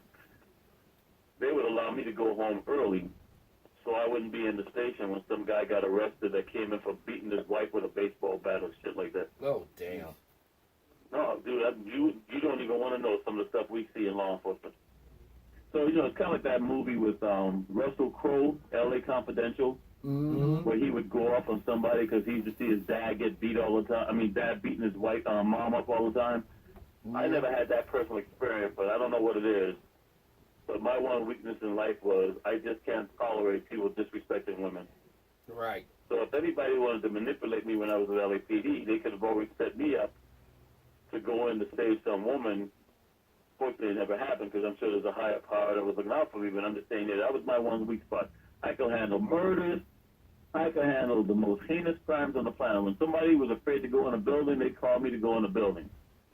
But, dude, I'd kill your ass if I found out you beat the shit out of some woman. And rightfully so. Right. Because that all guy that beats up a woman he's demonstrating his ability to prey on the weaker part of society. Because he beat up a woman, he'll beat up a kid. He'll beat up a And weaker that's why I man. was with 500,000 women on Saturday. They know I'm not gay, and they didn't care because they were just like, "Damn, this brother's out here with us. Yeah. We'll give this brother some love, man."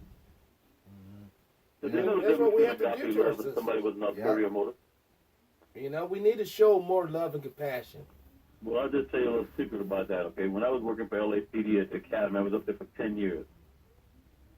One of the ways LAPD would weed out people they didn't like was to make sure they don't pass the firearms training. And you can't, if you don't pass the firearms training, you can't go out in the streets as a cop. So that's how they used to weed out women. So there would be females, black, white, brown, you name it. They would fail firearms, and then they would come to me for help. Well, after coming to me, they passed. I wish I was making this up.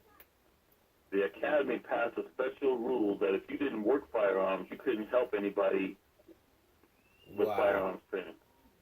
You were letting too many females through. Yep. And karma is real, folks. I was involved as a supervisor in one of the most recent infamous LAPD shootouts. I didn't compromise my integrity, so I left LAPD. But when LAPD was going after me because they were afraid I was going to be a liability in that shootout incident, they administratively transferred me to a division that I had no background or experience in because they figured this is how they're going to teach me a lesson. But what they didn't know was, guess who was in charge of the unit? Who? A female who I had helped when she was in the academy.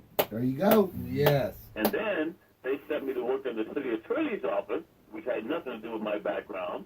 And when I got to the city attorney's office, guess who was the person in charge of all the LAPD cops at the city attorney's office? Somebody. Another black female who I had helped when she was in the academy. Yes. Not only they were black females who I helped in the academy who graduated because of me, they were black females who were some of my biggest fans at Mark from Anaheim on Carl Dumpton's show. Well, back then it was the front page on Stevie Wonder Station.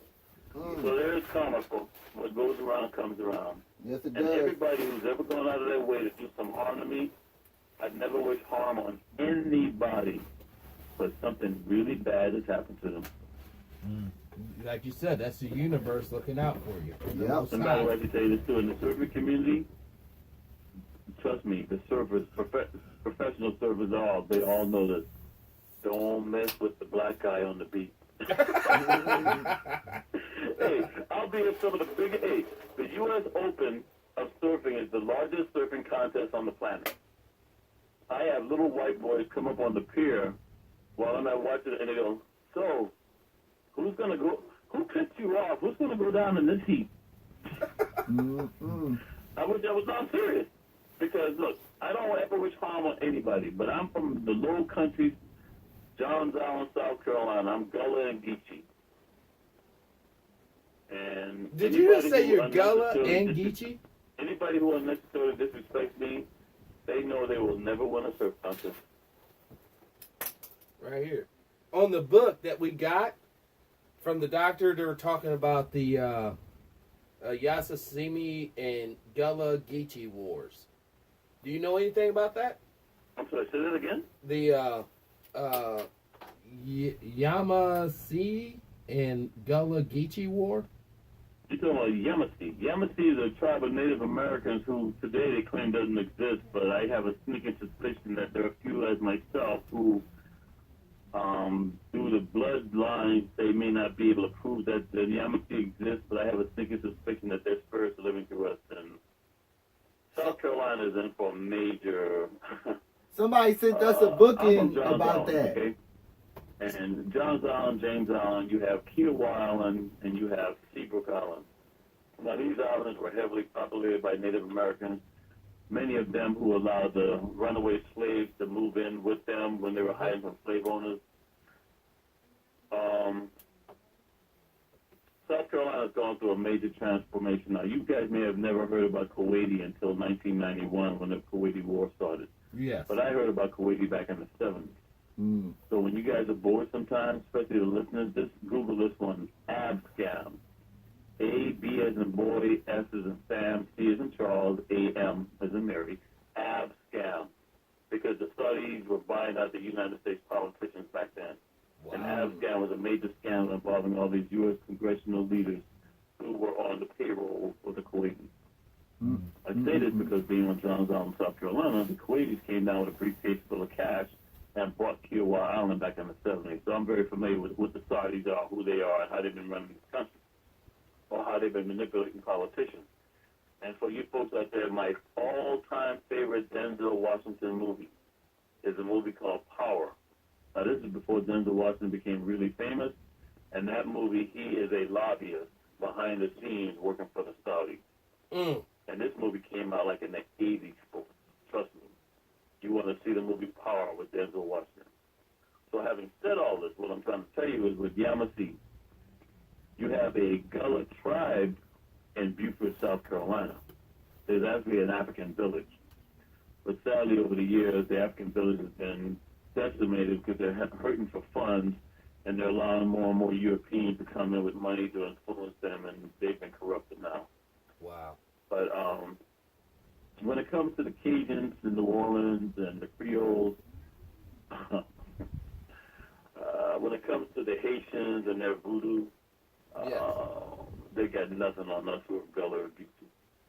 And I don't even practice it, even though I'm like one of the last people who was taught that I've seen things that you don't even want to imagine or know. And there was a movie, Midnight in the Garden of Good and Evil, which is actually based on Savannah, but it's based on one of my distant relatives, Dr. Buzzard, who's from Beaufort, South Carolina, who was in Savannah. Dr. Buzzard was so powerful, people still go and steal dirt from his grave to get some of his power. No way. I'll just say, there are folks out there who, they just leave me alone. Wow. Right. Wow, man. I mean, everything you talk about is so powerful. Everything you bring up, there is a method I to should tell you that. this. Maybe I shouldn't, but I have to tell you this, okay? I have done things that you would not even believe. Being stupid at the time, because I was young and wanted to impress white folks. There were these 3 black females. They were all atheists from Virginia, but they were living in Charleston now. Their dad was Navy. I mean, these sisters were fine, like Red Fox said. These sisters were so fine. Just like the daddy's dick. Okay, these sisters were fine. Okay. So anyway,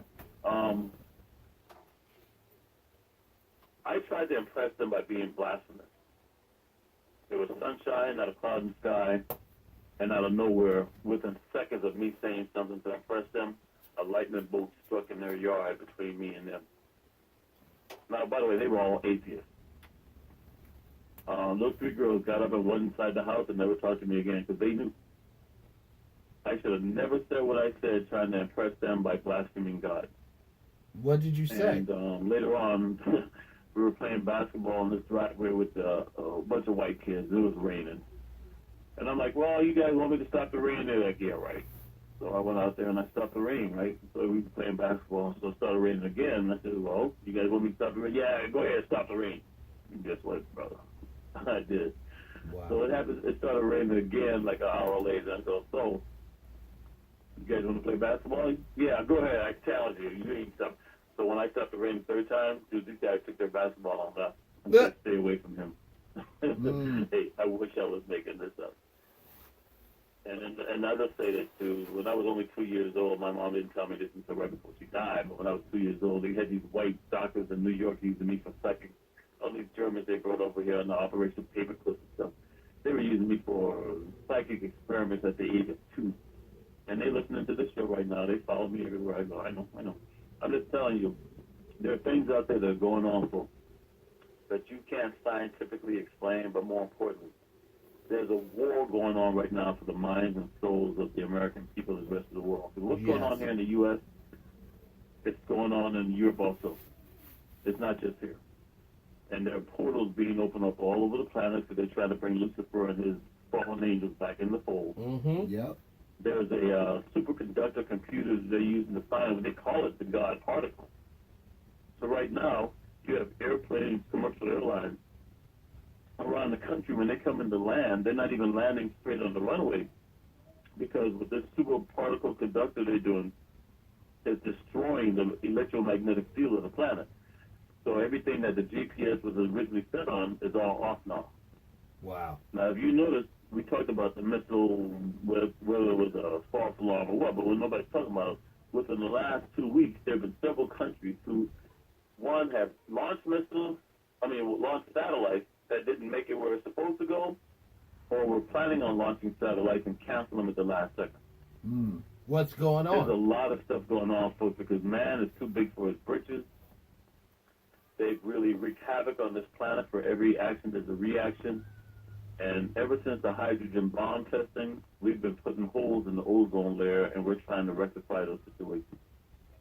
But Mother Earth is ailing right now, and as long as they keep looking for these portals for Lucifer, you're going to see a whole lot of issues and problems going on in this country. Wow. And I wish I was making this up, because like I tell you folks, you don't want to believe, you don't have to believe. The greatest accomplishment of Lucifer is convincing folks that he doesn't exist. Yes. Now, do you have any ideas on that meteor strike in Michigan that happened about a week ago? The one over Detroit? Yes. The same day when I decided not to come on the show with you guys? Yes. That was a coincidence, surely a coincidence. I don't blame The you. one where people have photographs saying they saw lasers from the ground pointing up at, now they're trying to tell you it's just a meteor? Yes. No, I don't know anything about that. I mean, my question is, how come NASA, all the billions of dollars we give NASA, how come they couldn't detect it with all their, instruments? Because maybe it's not what they told you they said it was. Yes. That's Yes. probably what it was. No, it looked like a missile to me. It looked like a missile I'll striking. just tell you this, okay? Pence is over in Israel wreaking havoc, because now he plans on having the embassy in Jerusalem sooner than expected. You have these fanatic evangelicals who really believe by having an all-out war caliphate, just like the Wahhabist Muslims and the Saudis, all-out war caliphate, that this is going to bring the return of Christ. Now, these folks already have the technology with holographic imagery. It would take nothing for them to cast in the sky one night this holographic image of this white boy that Leonardo da Vinci painted in Italy, and everybody thinks he's Jesus Christ. Right. And folks will think that the return of Christ is here. And they will follow this, because that's how brainwashed the American people are, and most Europeans are. I love it when people talk about, oh, yeah, I saw an image of Jesus Christ in the toast. Bread that was toasted. First of all, the Last Supper was done by Leonardo da Vinci, and those were all relatives and friends of his from Italy. Jesus doesn't look like that. You can go to the Vatican and see a black Madonna hole and a black Jesus Christ, okay? But I'm just saying, the technology we have today, and with all the false prophets out there and folks like the evangelicals and others who claim to be Christians, it would take nothing for them to be manipulated into believing that even that media show or whatever it was over Detroit was a sign.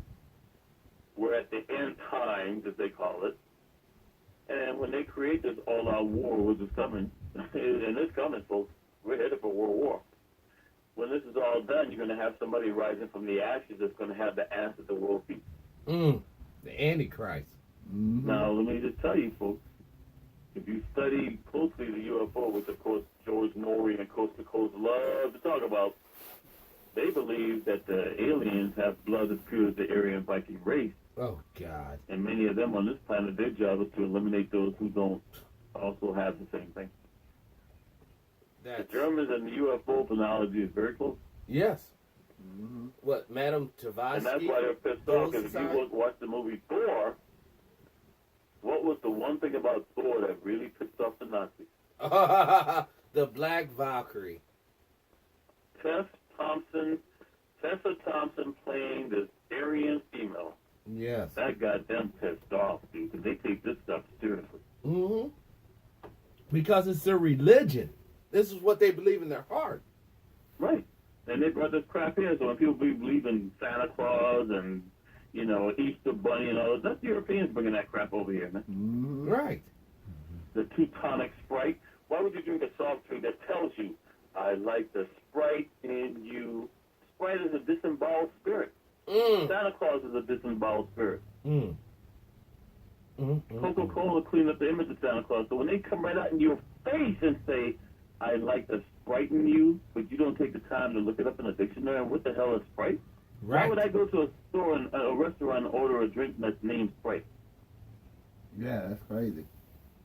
And for you folks who don't believe me, Santa Claus' nickname is Old Nick. You take any dictionary, no matter how cheap the dictionary is, and look up the definition of Old Nick and see what it tells you. He eats children from Europe. The devil. In fact, you mentioned children. Well, you know, that's what a candy cane is. Yes. The candy cane symbolizes the white children of Europe that were eaten. That's the blood dripping down off the white kids in Europe, eaten by Santa Claus. Mm-hmm. This is absolutely appalling. And no, but here's the problem. We as colored folks, we emulate them. We follow their practice. Right now, as the economy, you talk about Walmart and Sam Club closing. Toys R Us is closing. Yep. Kimberly Clark is laying off people.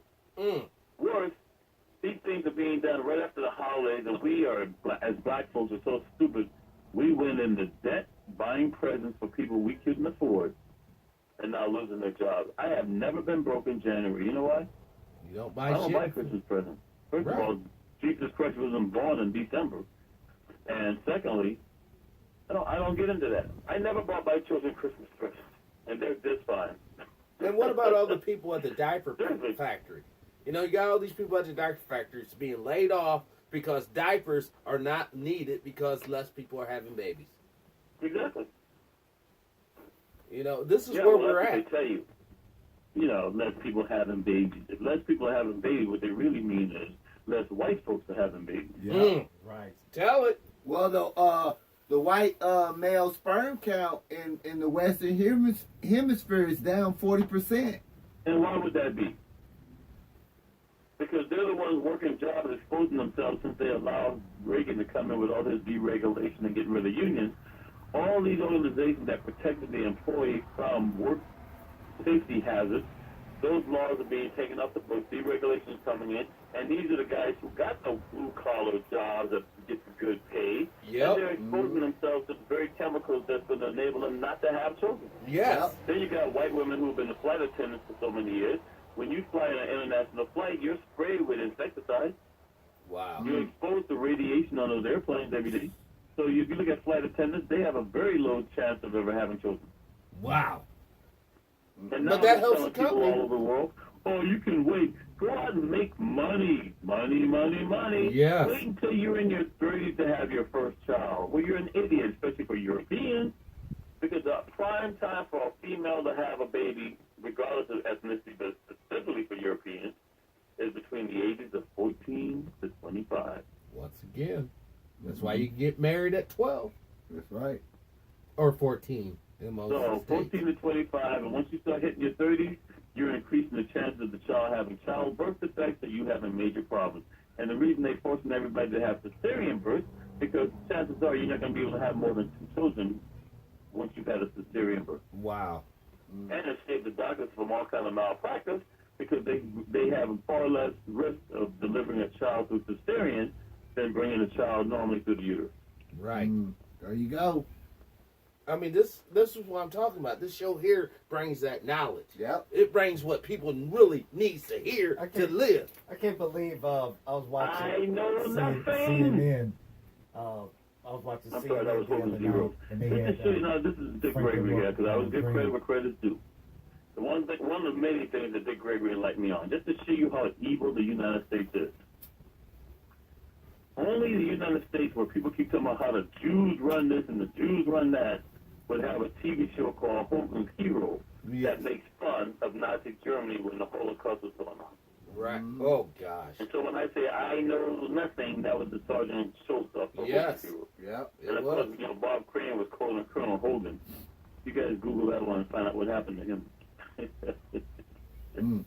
Oh, my gosh. Find out what happened to Bob Crane, because to this day, nobody's ever been arrested for what happened to Bob Crane. And they ain't gonna be. You know, this is what is so important. It's this oral history that's not written down in any book that's being shared with the people. Well, but I'll tell you something. There are folks listening to your show right now, and trust me, Hollywood will be making some TV show or movie. Somebody's going to be making some money off of something they heard today. Yes. You won't get any credit for it. I won't get any credit for it, but that's how it works. That's not what we're in Because this Hollywood's about. running out of ideas. Yes. Because Hollywood is fakery. What we're dealing with here on the other morning show is truth. Truth stands the test of time. Yeah, Truth. and all they had to do is give me a couple female girls to, if they had just put Tandy Newton and Rosario Dawson in my backyard, they could shut me up. I would quietly go away, and I wouldn't be a threat anymore. Right. But we need you, Mark, as a threat. We need this knowledge. We It's funny need you it. say that. Actually, no. There are folks out there who want to see, well, let's see how far is he going to go and how do people react. Yeah. Go as far as you can go. I can tell you personally right now, we have changed the life of people out here listening to us. We really have. I can tell you straight up, So what you you're have changed telling me my is you don't life. mind gays in the military now? What's that? By the way, you do realize I don't use the term military, right? What do you use? Do you know why? Why? During World War II, the United States, well, first of all, most draft dodgers from World War II fled to the U.S. The U.S. didn't get in the war. It was only after certain people allowed Pearl Harbor to happen that forced the U.S. to get into the war. And by that time, the term military is actually a condescending term coined by civilians who've never served. So most folks don't know this. In fact, the guys who wear the uniform, they don't know this. So what I tell you, they don't know. So we always use the term armed forces of service. Yes. And you have to remember something. Back in those days, what was the Defense Department called? Oh my God, I'm not for sure. Notice the silence? Because you don't even know. No. The War Department. Yes. Because that's what it's about. But they know to manipulate the minds of people, they had to change that title because that's what they're about. They're about creating war. But by calling themselves Defense Department, that sounds far more kind. Yes. And More this is what they've palatable. done. They've learned how to manipulate and use certain terms. It's like Planned Parenthood. Oh God. Well, how the hell are you planning to be a parent if you're going to an abortion clinic? Yes. Right. Yes. So if you hear Alex Jones on the radio say we, he means they, and when he says they, he means we, because that's how they project. One thing about So when he Jones tells that I you had a that problem they with. plan on killing the president, no. Alex Jones and these folks, they're going to make it look like other people brought the president to his demise, and that's going to cause a civil war. But they've never voted for Trump. These folks didn't vote for John McCain when he ran against Obama. They voted for Sarah Palin. They didn't vote for Mitt Romney when he ran against Obama. They voted for Paul Ryan. And they did not vote for Donald Trump. They voted for Mike Pence. Yep. And Mike Pence is far more misogynist than Donald Trump could ever imagine. Yeah. He's the most dangerous guy elected in the office, second only to Ted Cruz. Mm. And while folks are sitting there talking, Donald Trump loves getting that attention, but Donald Trump's not running the White House. Mike Pence, the John Birch Society, evangelicals, they're running things. They're calling the shots. And every time Trump screws up every once in a while and says he's going to do something, all of a sudden the next day he changes his policy because they told him, that's not how you, no, you're going to do this. Right. So if you folks out there want to get an idea of what I'm talking about, Quentin Tarantino and the boys helped do a movie called Machete. Now, this movie came out like 7 years ago with Robert De Niro. Listen to Robert De Niro and you'll see and hear everything that Donald Trump was saying when he ran for office, including the wall. Mm. And you'll also see what happened to Robert De Niro in that movie. I'm just putting it out there. Hollywood always tells you what they plan on doing to you. Yep. Absolutely. And you. Yeah. That's. So yeah, Franklin Graham was talking to Don Lemon saying that God put Trump in power. Yeah. Well, you remember seeing that video with all the black preachers holding their hands on Donald Trump. Yeah. Oh, he's going to be the guy. Yeah. He's So not. you mentioned black preachers. Let me tell you another lie that keeps getting perpetrated. Because I just heard it last night because these white Republicans are talking crap about Donald Trump. And so how they compare it? Well, Obama was going for 20 years to this church. Yes. And whose church is that? Reverend Wright. Jeremiah Wright. What do you know about Jeremiah Wright? Not much. Well, let me enlighten you. First of all, Jeremiah Wright was a U.S. Marine. Secondly, he left the Marine Corps and became a Navy corpsman. Third, he was one of the people responsible for saving the life of Lyndon B. Johnson when he had gallbladder surgery. Did you guys know any of this? No. He's a Vietnam War veteran. Did you know that? No. So who the hell has more authority than anybody else to come out and say the chickens that come home to roost from the United States are doing shit they shouldn't be doing? There you go. Somebody that's experienced it. Well, my whole thing So is, I challenge anybody here on this show today to say I'm lying to you. Jeremiah Wright is a patriot who's just calling a spade for being a spade.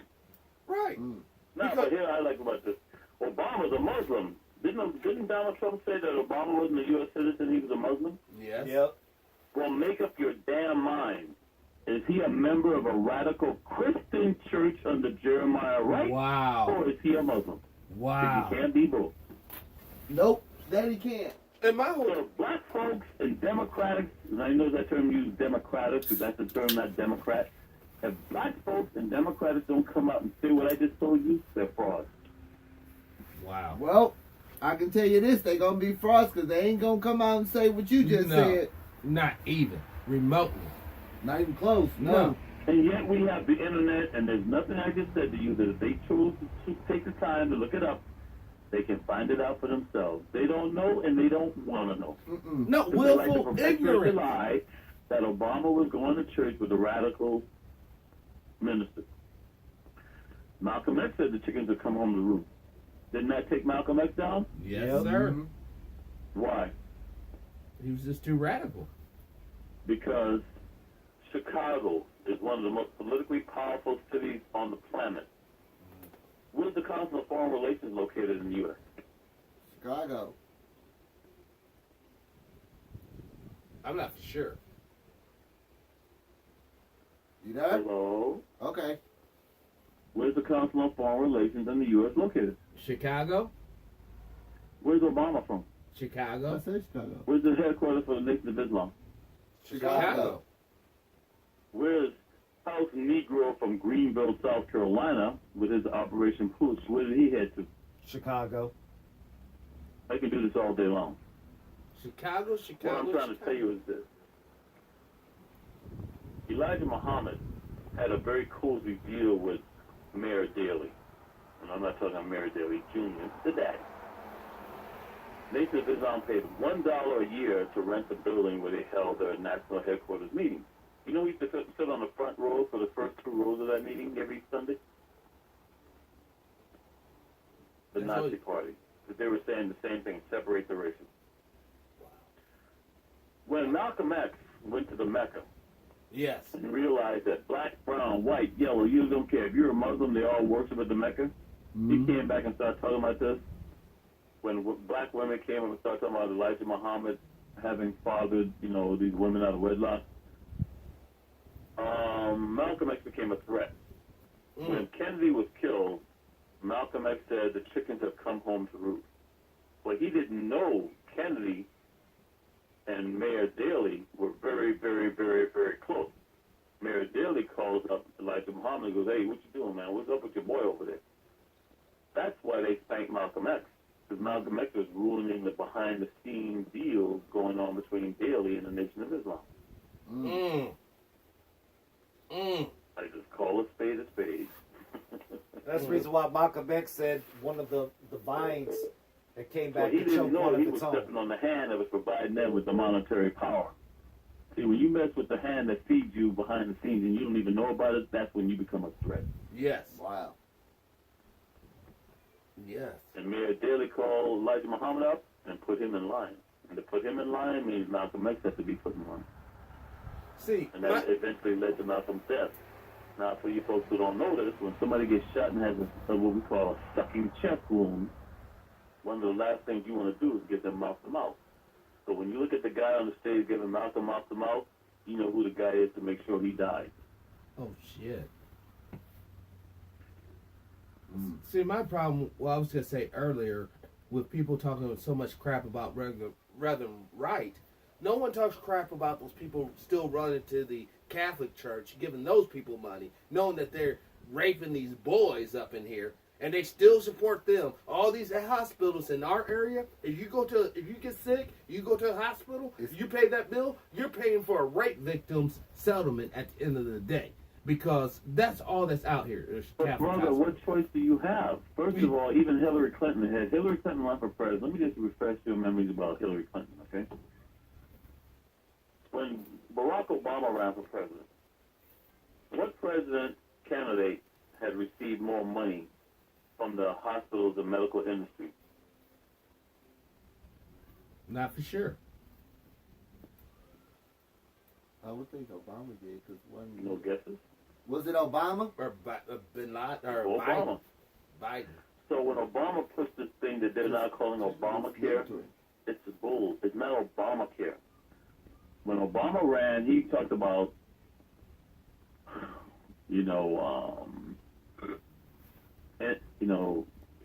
the things that Obama pushed for were all taken out before it was passed.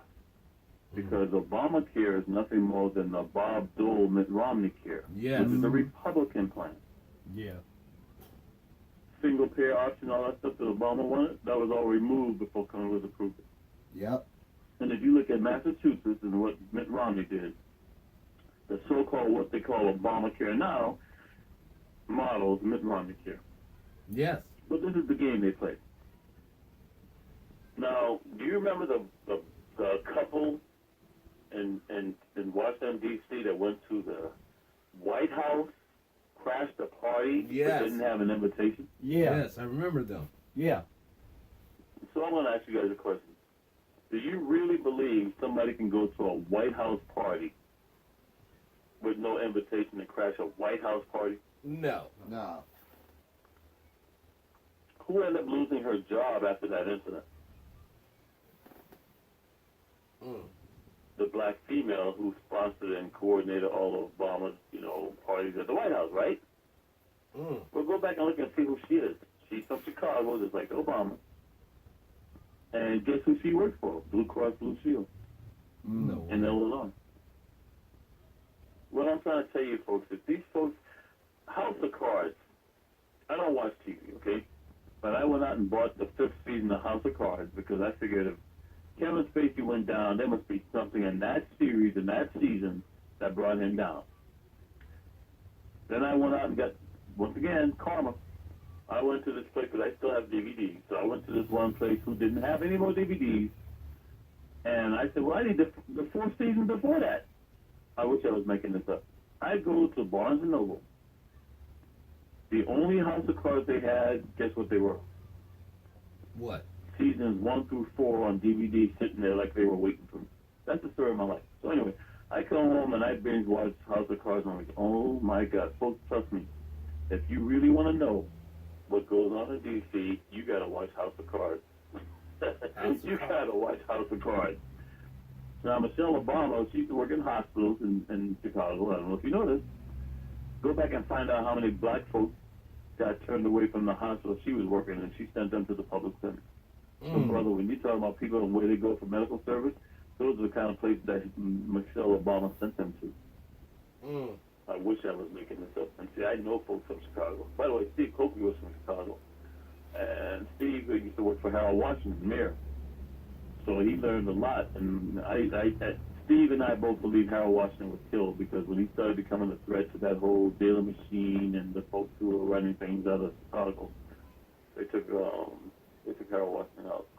Wow. And you do realize that Barack Obama just maybe 4 weeks ago in Chicago stated he didn't use the guy's name, but he basically stated the leader of the U.S. is going to kill 6 million people just like Hitler did in Nazi Germany. Right. Yeah, he did say that. Yep. Well, you have to go back and look at who he said that to. Because there's a very powerful organization out of Chicago that most people don't know about, and they run a lot of politics. And most times when I tell people, I say, hey, where's the Council of Foreign Relations? They automatically think it's United Nations, Yes. New York. It's not, it's Chicago. Well, you guys have heard about the Koch brothers, right? Right. Yeah. And who are they affiliated with? John Birch Society. There you go. Well, who do you think put Obama in as the U.S. Senator before he ever ran for president? John First Burns. society. And I'll just say this, because you know me, I call a spade a spade. Since I used to have oh my God, I would drink her bathwater. Kalita Smith, do you know who that is? No. Oh, God. You ever heard of the Bernie Mac show? Yeah. Yeah. That was his wife. Oh. Oh, okay. Yeah. Damn, that sister's fine. Oh, my God. Yeah. See, if you white boys wanted me not to be a threat, all you had to do is hook me up with Danny Newton, Rosario Dawson, or Kalita Smith. Oh, my God. And I would go away quietly, shut the hell up, and never be a threat again. Anyway. Bernie Mac comes out and starts telling people the truth about Obama, and he did. Yes. Yeah. Yes. He goes to a hospital, and he did. In fact, when he was in the hospital, the newspapers had already reported that he was dead, and he goes, I'm not dead. He was a week later. Mm. I'm laughing, but it's true. That's messed up. This is messed up. I wish I was making this up, man. We wish you were too. They Yep. took him out, man. When he started telling people who Obama really was, oh, dude, they took him out. Mm. Mm. It makes sense though. In fact, for you folks out there that do up, I don't want you to believe anything I said. Just Google this one. Bernie Mac and Obama and see what you come up with. Bernie Mac and Obama. You know. What's the next question? Because I'm getting too drunk to talk now. I got a question. I was scouring the internet and I came across something was talking about in the state legislation in California, they were taking strides to break away from part of California to create what would be called like That's New not going to California. happen. Okay, listen. Southern California gets its water from Northern California Central. If you really want to know the truth about this movie is so close to reality. Look at the movie Chinatown with... Oh yeah, the old one. That old movie. Oh, Chinatown. I can't believe I just forgot his name. You know, the guy who played in A Few Good Men, It was set like in the I'm 40s. looking at his face too, but the actor, yeah, that's what I get for drinking.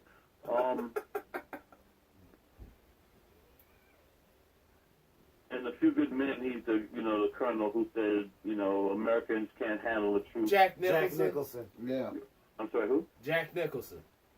Yeah, yeah. It's funny too because anytime he had a movie coming out, there'd be some scandal about him. And he was one of the LAPD celebrity golf tournament guys. And right before this movie came out, he gets arrested for taking his golf clubs and beating somebody's guy's car.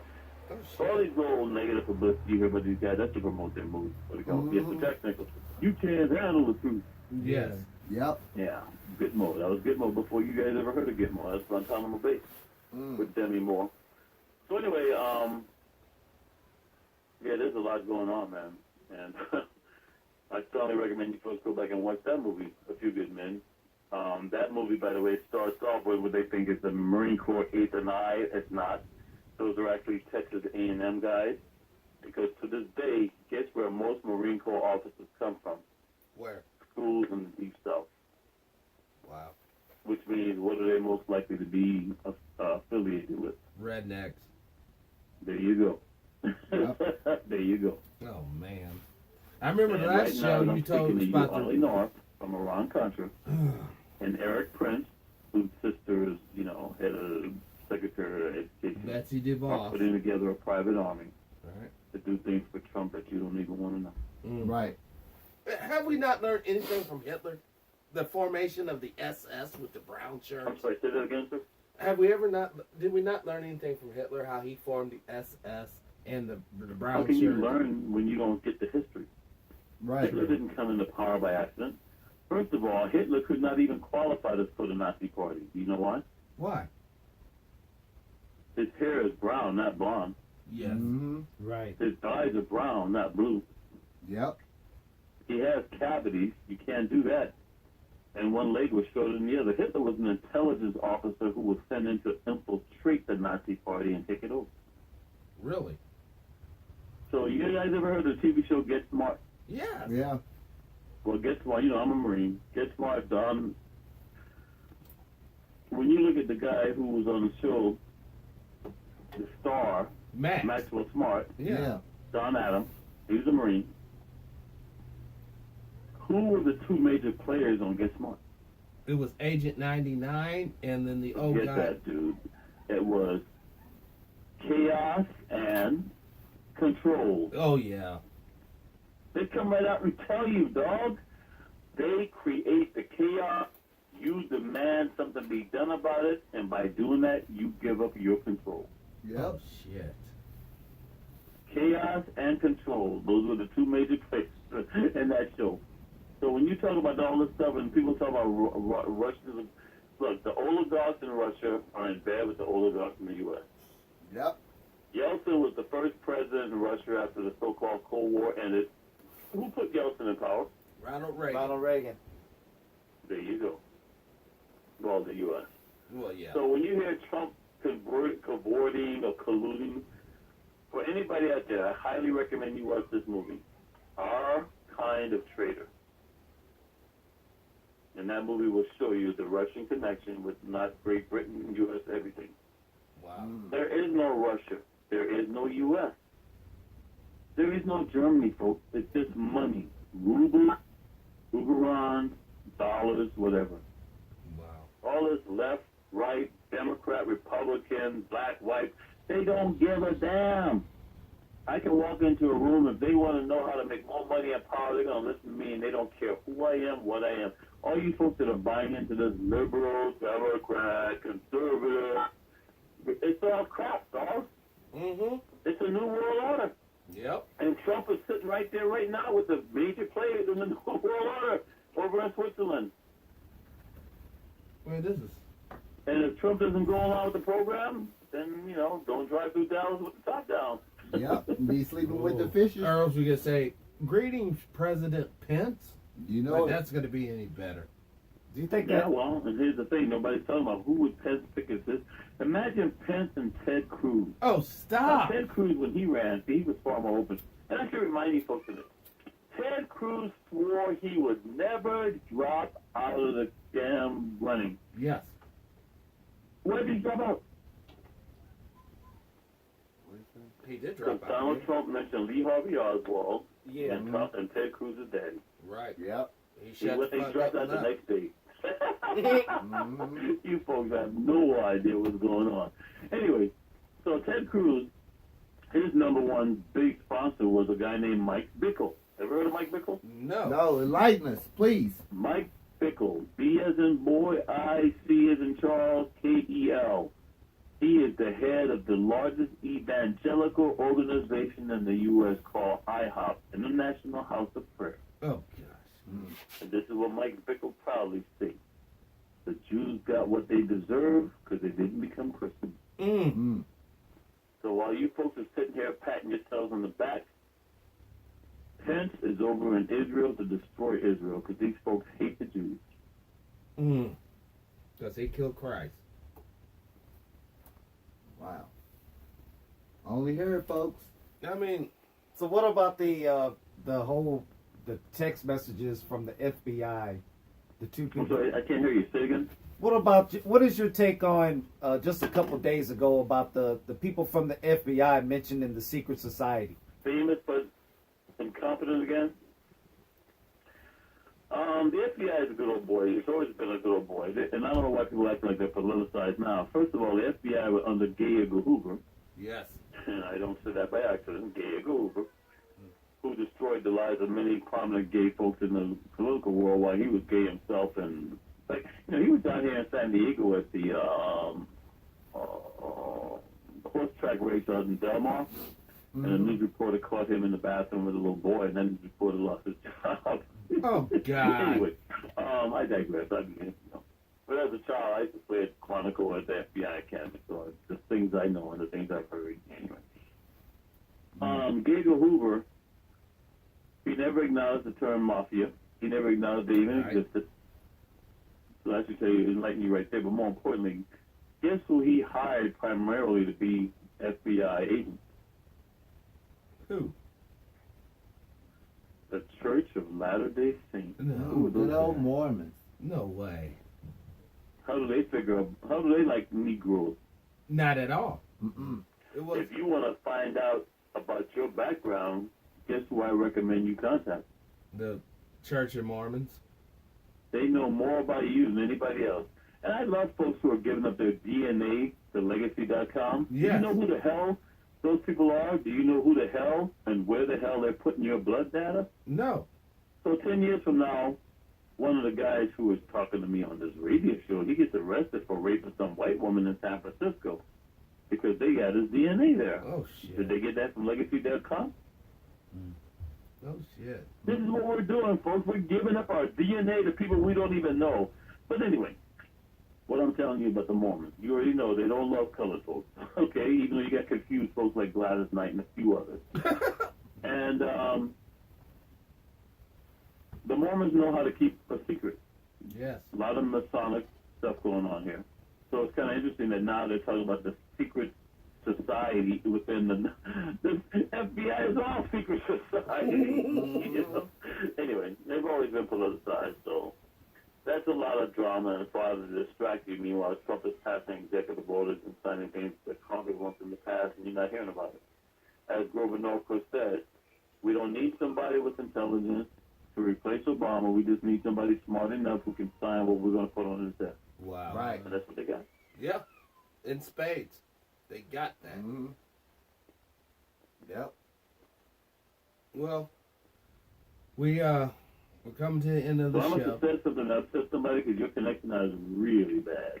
I I know. don't know how well you can hear me, but I'm having We can hear you good. Yeah, we can hear you just fine. I know. I mean, we're running over on time, but this show has been powerful as hell, epic, I'm sorry. because we I have will got. make sure that won't happen again. No, it will happen again. I Hopefully. mean, The drone strike will take care of that. See, Martin Luther King had a dream. Obama had a drone. oh gosh, Mhm. It's probably one outside of where we're at. for real. Because unfortunately, we have been subverted to the truth. We have Yep. been subverted to wanting to seek real knowledge, not this propagandization of bullshit. Yeah, well, now they know how to compromise and just buy me up. Just send me Rosario Dawson, send me Candy Newton, and who else did I say they could send me? Kalita Washington. Who? Kalina Washington? And I will shut up and go away, and they got me. See, we all can be bought off, man. That's the problem. We all can be bought off. See if they got some cute friends. If they were Russian spies during the Cold War, I would have given up all the information. Hey, what do you want to know?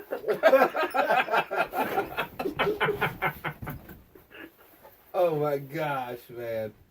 This, I mean, But So is there a possibility that Donald Trump could be assassinated? We don't use that kind of language on the radio, dog. My point to you is this. I'm afraid that if something does happen to the president, it's going to be done by the Alex Jones crowd, but they're going to make it look like it's somebody else. That's what my whole point was. We don't talk about things like that when it comes to the president. See, you have to understand, I was a Marine. If I was still an active duty Marine Corps, who do you think I would be protecting? the president. I'm sorry? You'd be protecting the president Constitution. Why? Because that's what you swore to at the MEP station. Exactly. My whole point is this. I don't give a shit who's in the White House. If the American people chose that person, no matter whether it was by hook or crook, my job is to protect the office of the presidency, regardless of who it is. And I would be defending Donald Trump just as much as I'd be defending Obama, who I don't have much respect for either, or anybody else who sits there. That's Seriously, called duty. That's just the way it is. Mhm. It's not about the person, it's about the office of the president. Yes, sir.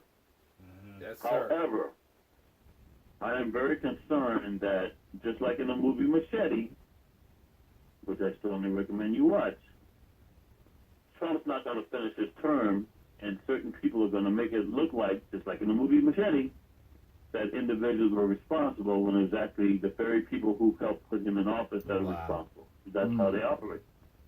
Yeah. Makes perfect sense. I mean, hopefully we'll be smart enough to see this type of false flag. I'm sorry, sir. I cannot hear anything you just said. I said, hopefully we'll be smart enough to see this false flag as it occurs. Well, if he doesn't go down that way, I mean, there's so much criminal, like I already told you, like the NRA and everything else, and Stormy and everybody else. Now, here's the funny thing. We didn't really talk about Stormy. Do you know why Stormy is more likely to bring him down than anything else? Why? Because allegedly, money was donated to the Trump campaign in the guise of campaign donations, but to pay off Stormy. So believe it or not, the Stormy issue has violated more federal election commission felonies than all the other stuff they're talking about Trump. Man. So that $125,000 can bring him down more than the $70 million involved in the NRA. Wow. This looks like last show. it was Remember set up when we like were- that. When we were talking about how do you get Congress out of your Black Ops programs? You do not use federal funds to fund your Black Ops program. Okay. See, I know you guys want my truck to blow up. What I told you is this. Back when Ollie North was in the White House with Reagan and the John Birch Society, and of course Ollie North is back now with Eric Prince to create the private army. The only reason the Iran-Contra scandal was a major scandal of criminal proceedings was they used taxpayer money approved by Congress Right. for illegal things. So today you get a whole bunch of members from the John Birch Society, like the Koch brothers, the Mercer family, and others, to fund a private army created by Ollie North and Eric Prince. They could go out and do the same thing that was done back in the 80s in Iran-Contra, and because they're a private army using no taxpayers' money approved by Congress, Congress can't. there's not a damn thing Congress could do to the U.S. president. Yep. And people don't even realize that, and that's how close we are right now. Dang, dude. It gives goosebumps on me when we really think how serious of a situation we are all in. Those are the conditions. By the way, I shouldn't say repeat. I'm a Marine Corps infantry officer. In the artillery and infantry and Navy SEALs, we never say repeat because that means drop all the bombs on our location.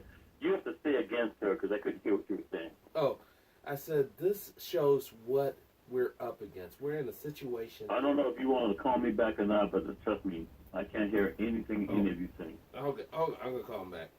Hold on. All right. I'll be right back. No, we're gonna call him right back, and we're gonna finish up the show, folks. That's right. This has Interesting been show.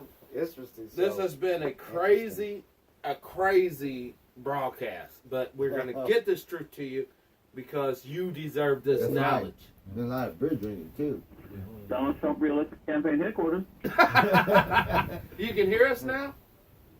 Huh? Say again? Yeah, I can hear you. He's good. What I said Much earlier, much better connection. good, is that what we're up against is so very serious now.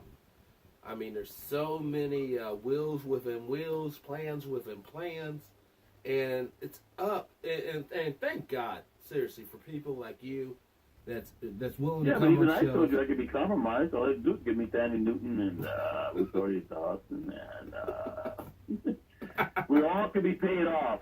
Yes. Yeah. Hell, if they just sponsored all my little white girls and surfing, I would shut up because I wouldn't want to ruin their sponsorship. Let me tell you this how deep this is. Because we talked about career earlier. When Donald Trump started running for president, guess who was the number one sponsor of the surfers, especially the women? Who? Samsung. Samsung. Guess who dropped the sponsorship? Samsung. And professional surfing has been hurting ever since. And with Donald Trump and his crap he just did last week, signing this bill that these Republicans put in front of him, Whirlpool, who's been screwing over the black community in Flint, Michigan, and other areas around Michigan, it stands to benefit major from the tax cuts and this so-called tariff deal that Trump just signed. Meanwhile, Samsung and a whole lot of companies, Korea now, Korea. are starting to get really pissed off at the United States. Oh gosh.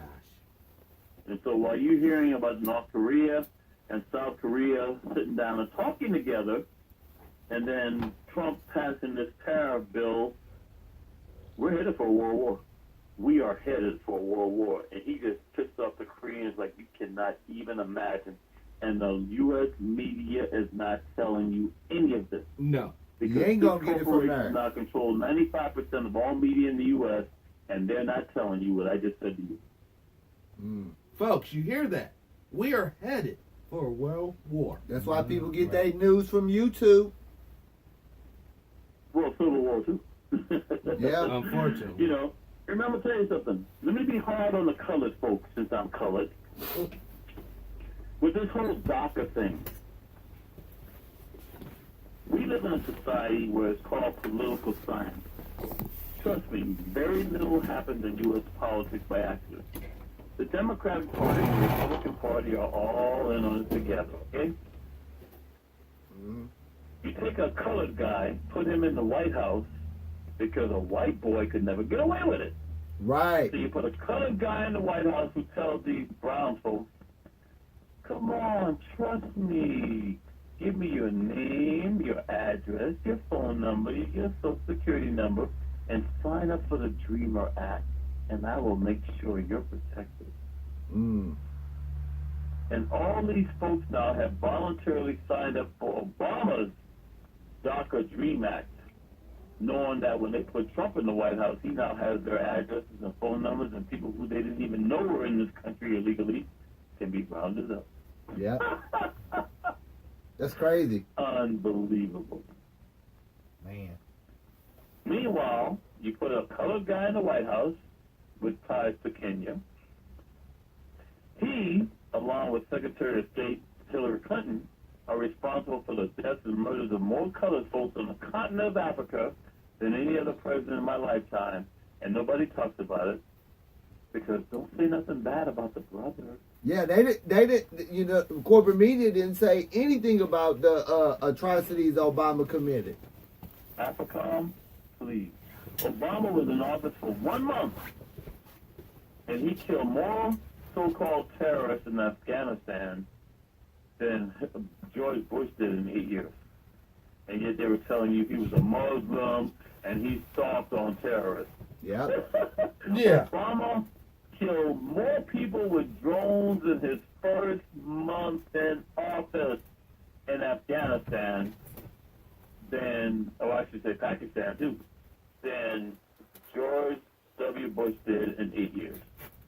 Wow. But he was a Muslim usurper. You know it.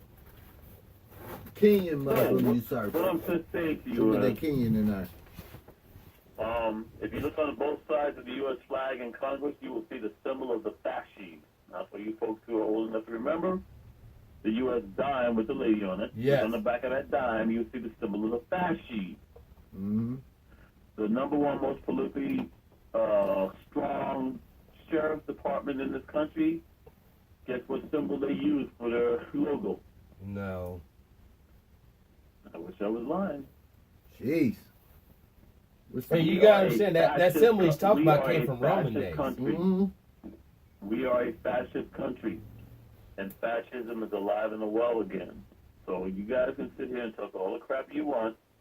The John Birch Society is fascist. Yes. They're running the White House. They're running the U.S. Senate. They're running the House of Representatives, and they now run the Supreme Court. So I'm going to enlighten you guys with just one little case that went on. Now, I code service from around the world. I'll tell you this because I could care less, so I'm not going to tell you who it is. I'm around scantily clad, wet, cold, hard-nippled women all day long. It doesn't faze me because ever since I quit LAPD in 2008, I don't let any woman get close to me. But there's one surfer down in South America who, yeah, I'd probably sell my soul for. Anyway, I say this to you because let's take Ecuador. Back in 2001, under the George W. Bush administration, Chevron was allowed to merge with Texaco. Yes. Prior to that merger, Texaco had already destroyed a vast amount of the Amazon area, Amazon forest in Ecuador. And the Ecuadorian people had filed a major lawsuit. Now, it's been more than 20 plus years. While you were distracted with Donald Trump's tweet, last year the U.S. Supreme Court ruled in favor of Chevron and Texaco. So the $8.9 billion that should have gone to the Ecuadorian people. Now, mind you, this is more than 20 plus years. I can take you to Ecuador right now. You would look at this beautiful grassy field, but if you pull up the grass, guess what came out the ground? Oil? Oh yeah. They have permanently destroyed so much of Ecuador. Now, why am I telling you this? I just find it hard to believe, not to imagine how the Supreme Court would have ruled had Antonin Scalia still been alive. Oh, shit. Wow. So go back, folks, and watch the movie Pelican Brief. Pelican Brief with Denzel Washington and, Julia Roberts, who is so ugly that people think she's pretty, but I'm not going to be mean. Because that movie showed you how they removed Supreme Court justices who were not going to go along with the oil industry. Right. And not just the Supreme, the lower courts. What Trump put in 68? Lower court judge? What Congress did and what Mitch McConnell is doing right now, they stopped Obama from appointing anybody. But let's go back to the Supreme Court. Antonin Scalia. Where did he die? He died like in, He died under Obama's term. yeah. But like in, But what, where November? did he die? On the Texas ranch or somewhere, some crazy place in A Texas. Bohemian Grove Ranch in Texas. Yes. Wake up, dog. That Bohemian Grove Ranch where he died is owned by John Poindexter, Iran-Contra, in bed with Ali Noff. Guys, wake up. The folks in the Reagan administration are back. They're bigger, they're stronger, and more powerful than ever. And that's what they show you in the 5th season of House of Cards, Bohemian Grove. And that's why And Kevin there's Spacey never been was an back. autopsy on that. Yep. Scalia. So what I'm are saying some to you, solutions? There's What a can lot we of do? stuff going on. And when you look at that decision against the Ecuadorian people, that's just one of many things I can cite to you behind the scenes that you don't know about because you're being distracted by the daily tweets of Donald Trump or being distracted by him saying S-hole. Yes. As you said it earlier, the African leaders probably knew he was going to say that before he said it. Mm-hmm. Yeah, because they're all owned by the same people. Right. And you don't bite the hand that feeds you, and you don't bite the hand of the people who got dirt on you. And Right. that's why I was always a threat, because I don't. Well, there's a saying in politics. There are two people you don't want to wake up with the next morning in bed. Do you know who they are? Who? A dead prostitute or a live little boy. Oh, God. I'm just telling you, dog. So in Congress, obviously, a lot of people have violated those terms. Probably said that we got some on them, and that's why they just let them get away with what they're getting away with. Look up. You join Skull and Bones. I have sexual impropriety dirt on you. You have sexual impropriety dirt on me, and we never talk about it. Now, as I'm talking to you, I wish I was making this up. Don't make it up. Don't make it up. Do you know John Kerry Mm-hmm. is meeting with certain folks telling them, don't worry about Trump. He'll be gone soon. I'll be running for president in 2020, and I'll take care of it. No way. Mm. No Oh, yeah. way. And what is John Kerry a member of? Skull and Bones. Yep. And did he not run against George W. Bush? Yes. And what is George Bush a member of? Skull and Bones. I'm not making what I just said. He just said that in the last 48 hours. He just told some people, ignore Trump. He'll be gone soon. I'll be running for president, and I'll take care of it. Oh my gosh, man. This is horrible. Yeah, I'm just calling a spade a spade. You guys wanted to know what's going on. Yes, sir. That's why we got you on the show. Yes, sir. I guess you heard it here first. Hey, by the way, I guarantee you what I've just told you, now Alex Jones and the folks who are listening to your show will be going, is he telling the truth?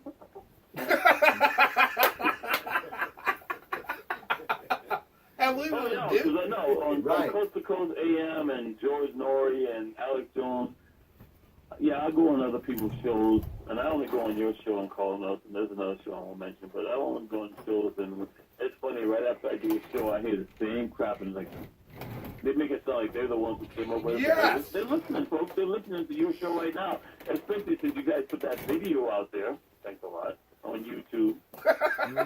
We got some good we got good response to yes, that to the we first time you was on the show. It was What I'm just awesome. telling you is, if you think other folks ain't listening and going, damn. So what I just told you was groundbreaking testimony. John Kerry has met with some folks and told them, ignore Trump, hang in there. I'm running for president, and I'll take care of it. And Trump will be gone. Dang, dude. Dang, man. See, I've been hearing some stuff that they were saying that when the next Democratic primary come up, they were going to have between 10 to 12 candidates running. So I guess we can just circle in John Kerry as one of them candidates. Well, let's put it this way. Seriously, I was with 500,000 women. It's the women who saved this planet. It's going to be the women who's going to vote these bastards out. Now, you got guys like Darrell Issa and other folks in California who are not so far to the right with the John Birch Society. They're not even going to run for office again in California. Right. However, I'm going to ask you gentlemen right now, name me one person representing the Democratic Party if he or she was to run today would beat Donald Trump. No, I can't think of any. Exactly. And that tells you how racist this country is. They can talk all the crap they want. If Donald Trump ran for re-election right now, there's not one single person that the Democratic Party could put up who could beat him. Right? No. So what they're going to do in the midterm elections, overturn the Congress, give it back to the Democrats, and give people false sense of hope. In 2020, the fight's going to be on between Mike Pence and who knows, some House Boule negress like Kamala Harris. Well, they might throw in that poster child, Cory Booker. Dude, I got so much dirt on Cory Booker, he should never run. Oh, I'm waiting for him to run because I'm going to make videos However, like that scumbag. I was happy when Cory Booker put that white girl in her place at the Homeland Security, even though I knew it was all a fraud and a charade to make people feel good, but it made me feel good to hear him tell this white girl, shut up, and then he finished. Right. Yeah, but he paid the price for that behind closed doors. Dude, Cory Booker's got so much dirt on him, he's ineffectual. The only people who have no dirt are folks like myself, and that's why I don't run for office. Because I know to run for office, I have to compromise my soul and sell myself out. And I can't do that. So it ain't never going to happen. That's just like the entertainment industry. You know, you got to suck a dick to get on the fucking show. And they don't even help sometimes. We just got this Lifetime Achievement Award in Hollywood industry. What was that? Wasn't that Oprah that got that award? Nah, come on. Who else? Come on. Think about it. Colored Boy. You saw the award show that they just had? I think it was Morgan Freeman, wasn't it? Oh, God. Was it Morgan Freeman? Anyway, if you look at all these folks, go back and look at their backgrounds and see who they were before they got where they are, man. And I keep talking about Tandy Newton and I talk about Rosario Dawson, but there was one white girl that they turned me on to her. I would just shut up and go with. We don't need you to shut up and go away. We need you to stay in the game. Aren't you even curious who the white girl was? Yes. Well, because we love women on this show. It's just one of my surfers looks just like her. If they wanted me to shut up and go away, the only white girl in Hollywood they could have hooked me up with was Scarlett Johansson. Oh, yeah. Oh, stop. Yeah. The Black I'm going to pay Widow. for saying that because, hey, dude, trust me, a lot of folks in Hollywood are listening to this show right now. I'm going to pay for saying that. She'd be knocking on your door. You know it. I thought I heard you're interested in me. What'd you say? What's the next question? That's what he said. Yeah. Oh, the next question is, We're at 2 What the hours. hell? You told me we were on for 90 minutes. We're already past 90 minutes. Yeah, so I was just ready to say. I asked you So like what- over an hour ago, was you good on time? And you said you was on the phone, so I left it at Yeah, that. so what's your So I guess I have a question. So with the whole with the Russia investigation going on, Yes. like There is no Russia, but go ahead. what is your opinion on that? What do you want to know? That's very vague and ambiguous. First of all, there is no Russia. Go back and watch the movie Network. Yes. They tell you there's no Russia. Secondly, I strongly recommend the movie Our Kind of Traitor, because there's a smoking hot sister in it. But yeah, seriously. But that movie tells you there is no Russia. So the oligarchs, and this oligarch thing goes way back. James Madison was one of the founding fathers. Okay? James Madison specifically stated the role of the U.S. federal government should be to protect the opulent minority from the majority. Okay? And they're doing it now. In the old days, they would hire somebody to run for office, but behind the scenes, wealthy folks were the puppet masters. What they're doing now, screw the middleman, the rich folks are running for office themselves. They're the ones that's running for office. Okay? Yep. So,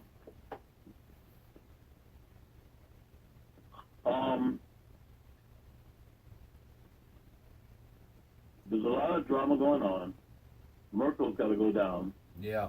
They'll set Merkel up with a few more fake so-called Muslim terrorist activities to make it look like she's ineffectual and can't protect her country. Once Merkel goes down, these folks who've already taken over Great Britain and other countries, Poland, Austria, Hungary. By the way, under Obama allowed neo-Nazis from the U.S. to go over to Crimea and Ukraine. What's going on in this country, folks, is happening around the world. Now, most of my mentors were World War II Nazis and, well, World War II German Nazis right here.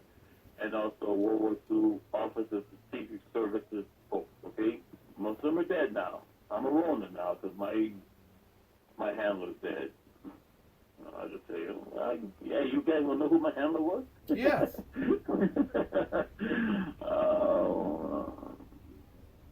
I'll come back to that. So anyway, what I'm just saying to you is this. It took a lot of years for the Nazis and the corporate fascists to get so-called global empire world power. But I'm going to tell you straight out, folks, seriously.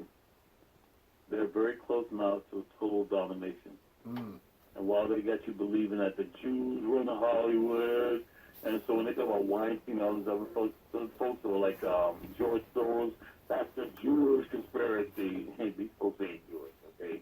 The folks behind the scenes ain't Jewish. Right. And I know Brother PW is on the show today, so what I will do is later on, I'm going to send you a photograph of my handle, and then you can do what you want with it. Okay. Okay. But I'll just say he was an old school boy, or he's dead now. Oh, I'll give you a hint. He was the founding member of an organization which I was a member of called the Center for Strategic International Studies. I heard of them. And he was also the founder of an organization that no longer exists, unlike CSIS. CSIS still exists, but another organization that he was a member of, founding member of, doesn't exist. I was a member of. It's called U.S. Global Strategy Council. So trust me, folks, when I'm sharing information with you, I was an insider. Yes. U.S. Global Strategy, U.S. Global Strategy Council. Sound like precursor to the CRF. You betcha. So unless you guys got some more questions for me, I'm going to run soon because, you know. No. We appreciate it. Hey, as in the movie Blazing Saddles, the best line in the movie Blazing Saddles is, where the white women at?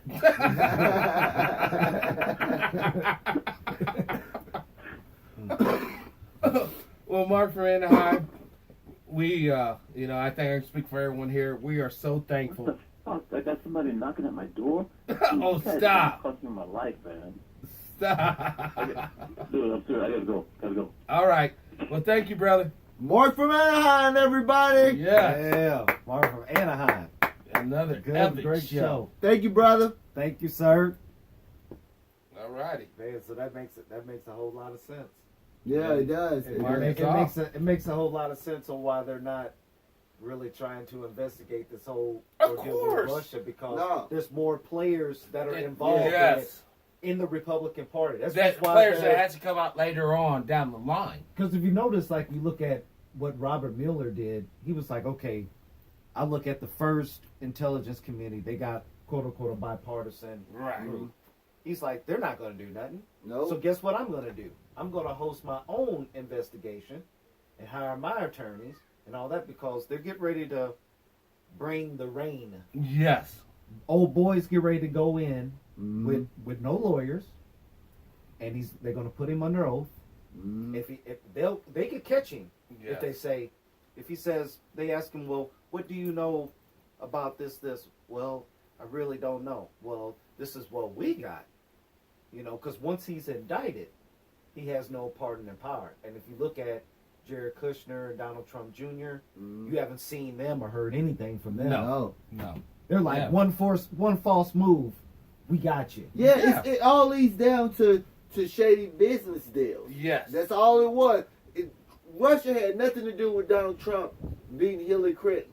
No. You know, that was a fabricated story They could have right brought a from the baby out. Yeah. And Like I said, they would have won. if they would have got some halfway decent bread, Yeah. you know, some ham with some cheese, you know, People and would've you went for it. and people would have, and that person would have beat Donald Trump. But And I that kind was of not what also was. feel too. It's like, you know, like when you come from the streets, and if the feds is watching you, okay, they might let you. They still may let you hustle for Mhm. 7-8 years Mhm. before they Yeah. got you. All they doing is let him expose himself Yeah. Yes. by what he's tweeting, by what he's saying, and everything else like And then that. And bring they're that making him. him think that he's Mhm. not being targeted. Yep. And guess what's going to happen? It's always a cause and effect because I feel like something's going to come about since he's overseas. Mhm. And then because he leaves because he doesn't want to deal Yeah. with what's Stuff going on here. right here. Yeah. You know, so I feel like it's because obstruction of justice is not enough to get him impeached. Mm-mm. Because Right. even Not if they with a- was to vote on Not it in with the a, not with House, a Republican House Yeah. of Congress. No. even if it was to pass in the House, because that's where the The impeachment Senate starts. Yeah. shut that The, down. the Senate's gonna be like, oh well, there's not enough evidence. Yeah. But it's the money laundering and the treason because it's like you have Steve Bannon Mhm. coming out saying stuff. He told the reporters, or the investigators, I want to talk to Robert Mueller. Yep. Now, why would he do that? Cause it's all a big cabal, man. Yeah. It's all a big cabal. They all in it together. To be my personal opinion, to be honest, I think that Trump they ain't gonna do nothing No. because the powers that be gonna be like, you can at the end of the Because day. you're helping me, man. Yeah. You're helping me make money, Right. Trump, so you keep doing what you got to Yep. do. But then later on, me and my cohort here, oh no, Trump wasn't what we were talking Yeah. about. We were talking about John Kerry. And then he gonna keep on making us rich. Yeah. Now we kick you down a couple dollars because you play ball. Yeah. All right. I remember we was having a conversation and I said that Trump might not be a billionaire when he came into office, Well, he sure but not. when he leave there, he's gonna be one. Yeah, Yeah. exactly. He's gonna be a billionaire when he leaves. Now, how many billions he gonna have when he leaves? Who knows? Who knows? But if he wasn't one when he went in, He's he damn certainly- sure gonna be one when he leave out. You know? Exactly. So Now- it kind of makes a sense where they're not Yeah. acting hastily enough. I mean, imagine if we was to commit these crimes. Oh Already God. been a wrap. I mean, they put us in the microwave.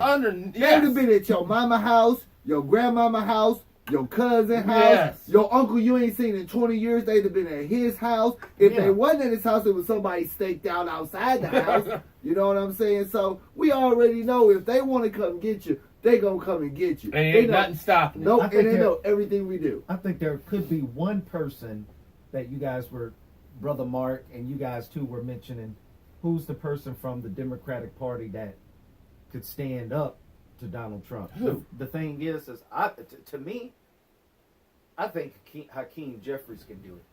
Hakeem Jeffries? I think Hakeem Jeffries can do it.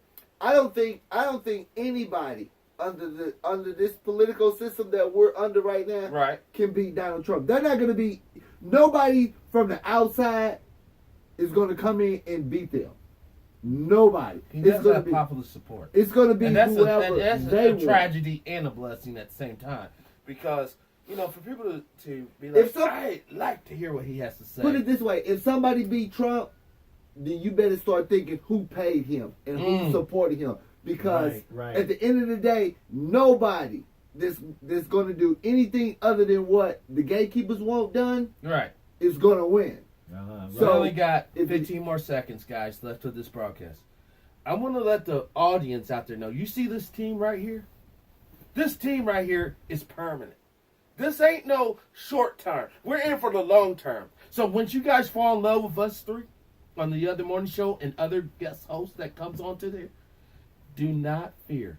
We are not breaking up this team. This here goes until he dies, or I die. And we're going to keep on going. So thank you all for watching the show. And this is the other morning show. I am Truepowerismine. I'm Dimebag Dolly. I'm your boy C.I. Cobra Mortal. What? Hey! Peace out. Yay! March from Anaheim, ladies and gentlemen. And tune in next Friday for Jane Elliott. Yes, Powerful Jane lady. Elliott. Blind Eye. Jane Elliott. And you also will be seeing Miss Truepowerismine on the episode. My wife will be sitting in on that show and asking questions. And the cruise is going to get bigger, guys. So thank you all for watching, and Salute. we'll talk to you. Peace.